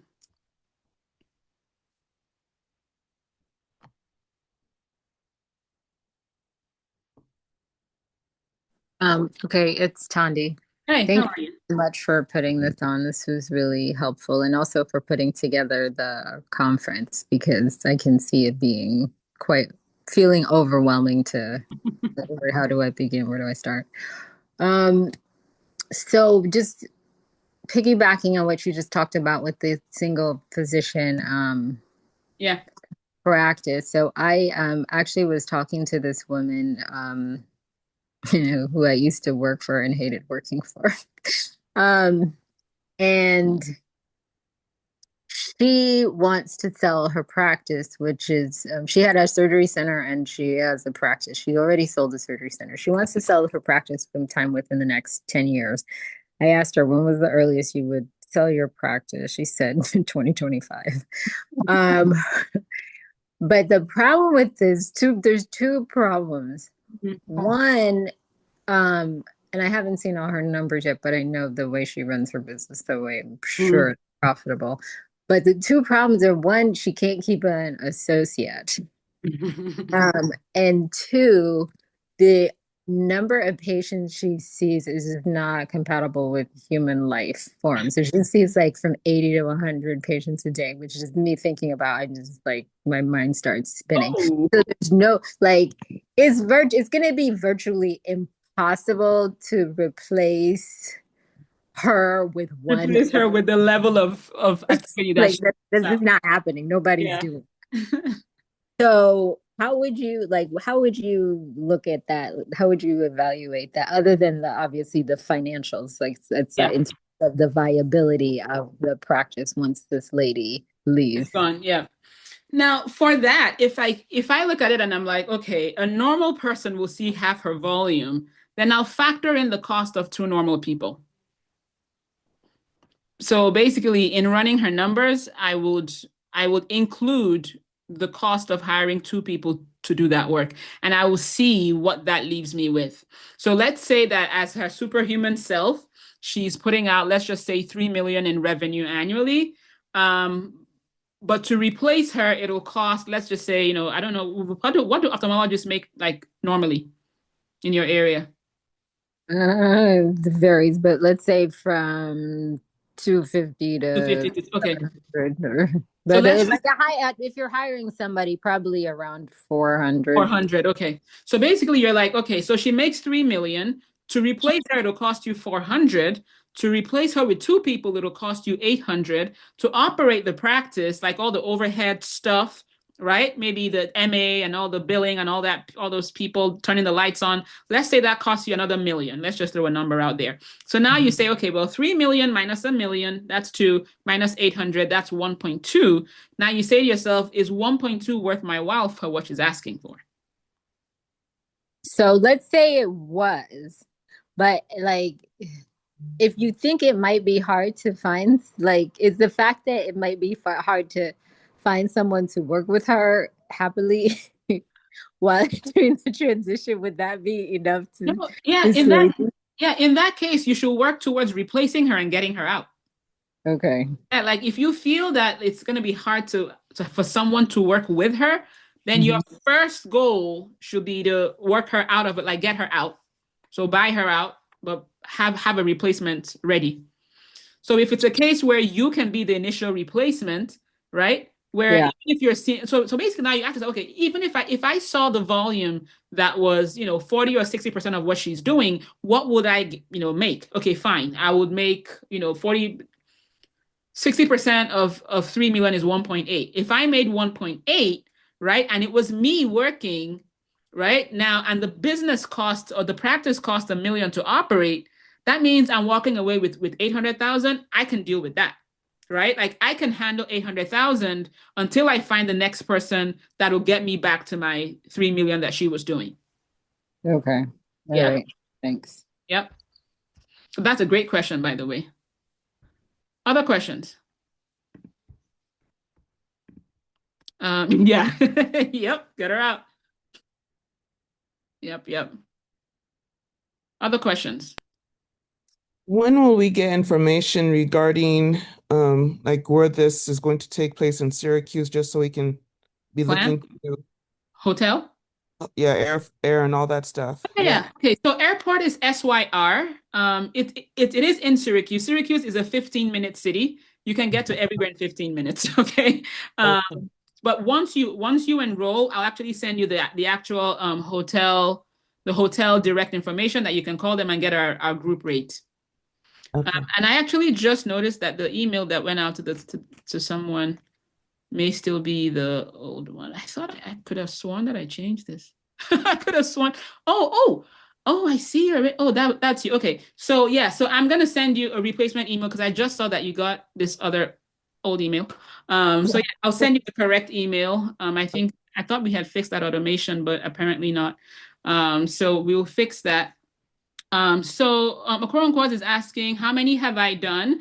I was telling you earlier that we are under letter of intent for the $62 million one right now. Yeah. Yeah, hello. Yeah. Yeah, I have a question. I would really love to attend. Yes. However, my schedule is really tight for that weekend. I'm actually going to be abroad Okay. that time, and I have an event, so I'm not even going to be able to have access Be to. live. Yeah. So Yeah. So is there another segment later during the year? Yeah, we haven't planned for the next one. We haven't planned for a next one. Just send me a message privately. I saw your text and I responded. You probably haven't seen it, but Okay. if you send me a DM on Facebook, just type Chiagozie Fawale. I'm the only one. Just send me a DM and I will send you what the option is. We have an option that just came up because I think that was somebody else that had that as well, and I can give that to you. But I can tell you that this option is way like this is like you absolutely cannot be there. That's the option because live stream is an option and all that, but that one will at least get you going and not buying crappy deals. Okay. Yeah. Actually, like just start getting things done, and then we can yeah. Yeah, I would have really loved to attend this. Yeah. Because I've been looking for something like this for like minds. Just my schedule, due to family death, I had to travel out of the country for burial. So. Oh man, sorry about to hear that. Yeah. Okay. All right. Great. No, great question. These are great questions. Who else has a question? Sorry, me again. Yeah, go ahead. I want to make sure I enrolled, but then it seemed like there was an issue. Are you saying that we have signed up and paid on your end? That is a good question, actually. I will have to take a look on once this is done. I mean, I do see that it ran the automation, so I'll check and make sure that the payment went through. Yeah, for the two of us. Oh, okay. Oh, that's why I probably sent out the. Because it said something, it seemed like it went through, but then it said that there was an issue. So I just want to make sure. I'll check. I'll check once we're done with this. I'll take a look. Yeah. We're gonna lay hands and go high level tonight. we're about to lay hands on this thing this evening. Fair work. So I have a question. I missed the beginning. Yeah, go ahead. Oh, no, I totally just blanked out on my question. It'll come back. It'll come back. Okay. Other questions. Let's see. Oh, I remember. Yes. Okay. So I'm not sure. I missed how you were connected to Mike and all that. But when you first heard about all this, what was your first step? What did you do first? What was your process? Oh, yeah. So my very first step was to think, wow, this is really cute. This is a really cute idea. I even changed my Instagram like bio to like investor or whatever. But internally, I didn't think it was from like, I thought it was for like, those like, I want to say rich people. Because at the time it did seem like I was one of them, right? But it took me 2 years before I actually internalized the belief that I could do it. And it was when I went for Mike's in-person event, which was actually why I said, let's do the in-person event. So it was when I went there that he broke it down on all the things. And then when I left, I now started searching. And then I found the landscaping company. I actually went with my dad. We toured the place. It looked great. It was amazing. It had a quarterback in place. Like it was like all that you would want in a business. By the way, post the link, Millie. Post that link again, Millie. It was all the things that you would want in a business, but it was during due diligence. So during due diligence, the accountants were looking through, asking all these questions, very in-depth questions. It's called the Quality of Earnings Report. And while they were asking, they found that the owner, not in any malicious or mischievous or anything way, was not classifying the workers properly. He was classifying them as contractors when, based on the IRS's definitions, they really should have been classified as employees. And so what that meant was that they were not paying all the necessary taxes, all the FICA and all the things. And so I was thinking, I mean, everybody has like contractors, right? Like you pay you call your babysitter a contractor, even though she has to be, I felt like, oh, this must be a tiny thing. So I posted about it on a Facebook group and somebody was like, girl, no. The person said the Maryland IRS, because it was in Maryland, by the way, the Maryland IRS the Maryland state makes the IRS look like puppies when it comes to getting their money. I'm like, wait, what? But I was like, but it can't be like that. Can't be the reason to not buy this business. So, but the accountant was like, okay, like figure out like what will it take to convert? And the attorney chimed in and he was like, yeah, this is what it will involve. The accountant chimed in. Actually, it was the attorney that found it out. And then he asked the accountant to compute what it'll cost to convert them to employees. And when we did the math, it was going to cost us an extra $380,000 annually to run them as employees. That business was supposed to be making $450 in profit. And I was banking on the $450 because at the time I was making $150 working part-time as an anesthesiologist. This was before I went, full-time. So it was like $450, heck yeah, I'll do that all day. But now when I realized that it would take that amount to convert them, I was like, man. And that was when I spoke with Mike. And in 2 minutes, he's like, yeah, no, on to the next one. And I was like, wait, what? So that was my first step. Now I can tell you that thing that happened, it knocked me mentally for like in the whole acquisition thing for months. That was when I was like, all right, this thing may be, this may be a thing, And so that was in May. November, was it November the same year that I ended up buying all these houses? I ended up buying a bunch of short-term rentals. Again, you resort. I heard a quote this past weekend. And the quote was, the greatest threat to your biggest goals are not the obstacles in the way. The obstacles are not the biggest threat to your greatest goals. The biggest threat to your greatest goals are a straight line to a lesser goal. So when you have a lesser goal that you feel you know how to get to, you will sacrifice the greater goal in pursuit of that thing. And that is what I did. So for the next year and a half, I will be stuck. Okay. And I'm using the word stuck because that's what happened with 5 deals that I got that we had to get through. And I'm grateful for them. We had a whole thing happen that made it very, very painful experience that I will not go into. But when I realized, girl, you said you were buying businesses. What did you do? do here? I said, all right, fine. We're buying businesses. So we still have our short-term rentals. We sold 2 of them last year, not because of what happened with the fullness of the deal, and that's a whole different story altogether. But 2 of them we sold to pull the capital out of them. Okay. But we still have the ones that are, that we wanted to keep. Those are still chucking, still loving them. But I've told myself, this is your focus. This is your focus. Previously, I'll go on Zillow just for giggles. Now I don't go on Zillow because I know if I find a house, I will want to buy it. And right now, my main focus is on closing. Yeah. So yeah, other questions. Other questions.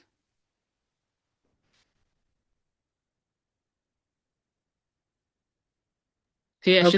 Since no one wants to ask questions, I have many. So one of the things that you mentioned, which was powerful, and so I think easy to underestimate, was mindset, and the way that you really, it's a matter of identity and who you saw yourself as.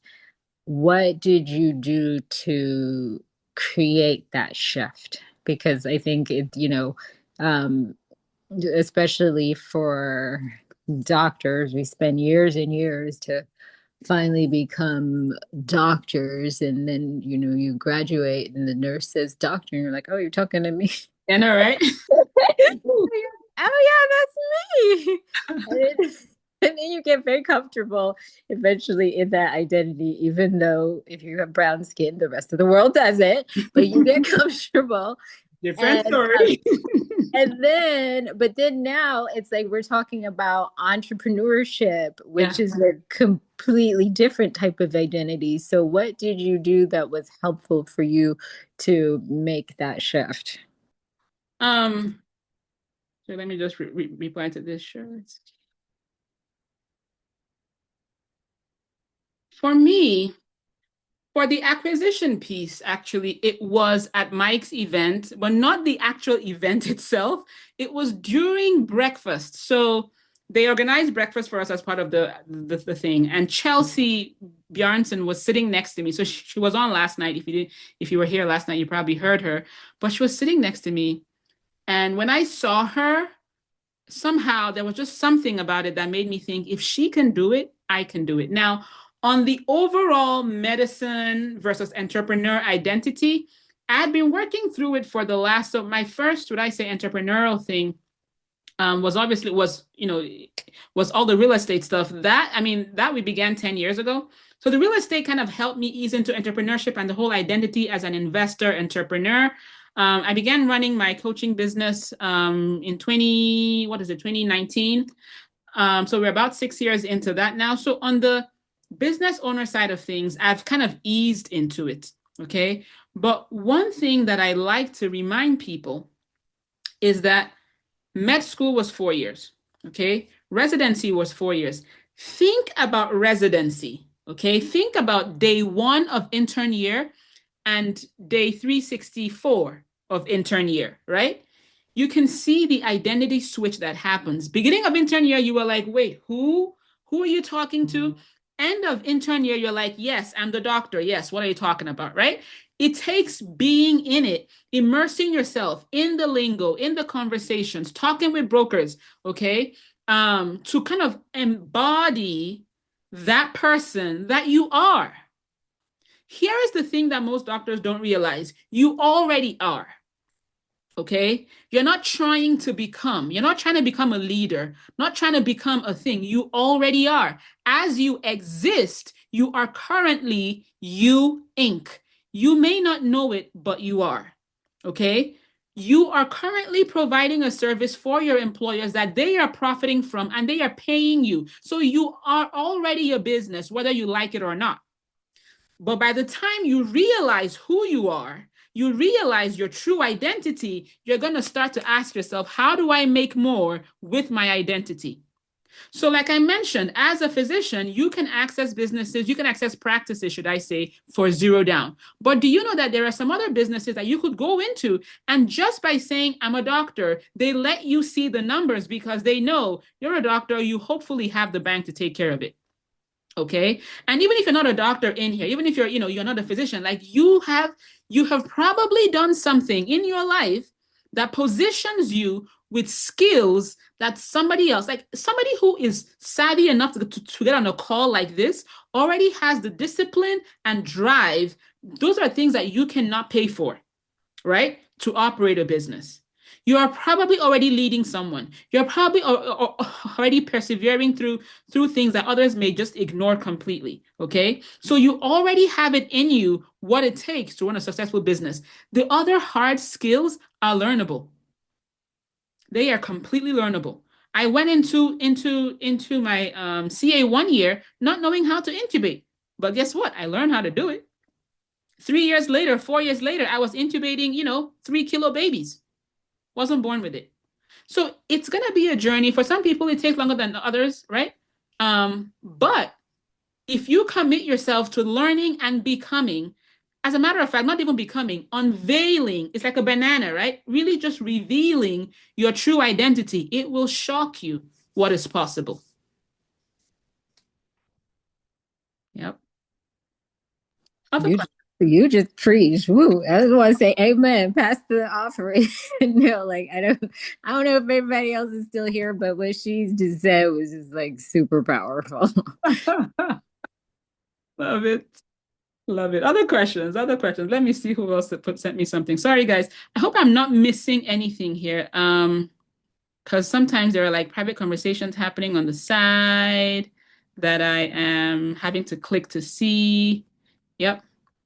Howard, you're definitely in the right place. If you're seeing this as a, PGY3, you are in the right place. Because I can tell you a little secret, right? I live in Syracuse, New York. It wasn't because Syracuse offered me the better job. Syracuse offered me over $100,000 less in salary than the other job that I was looking at. And I chose to come to Syracuse because of the real estate, which at the time was my goal. So if you're already shaping your mind with these kind of thoughts, okay, you're already molding what your attending journey is going to look like. What if you bought a practice as your first attending job? It's a possibility. It's a possibility. Just saying. Other questions? Other questions? So Millie, post that link one more time. Let people be able to see and join us. And join us.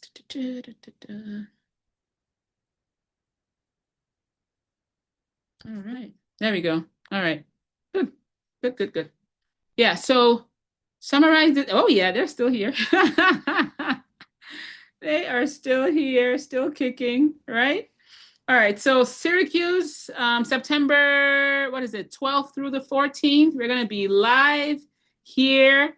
I can tell you we've got something amazing planned for you all. You're going to see a lot about this. Do not miss out on the early bird bonuses. I promise you're going to want to use them, okay? Be sure to take the early bird bonuses because they will not be there too long. Don't sleep on it.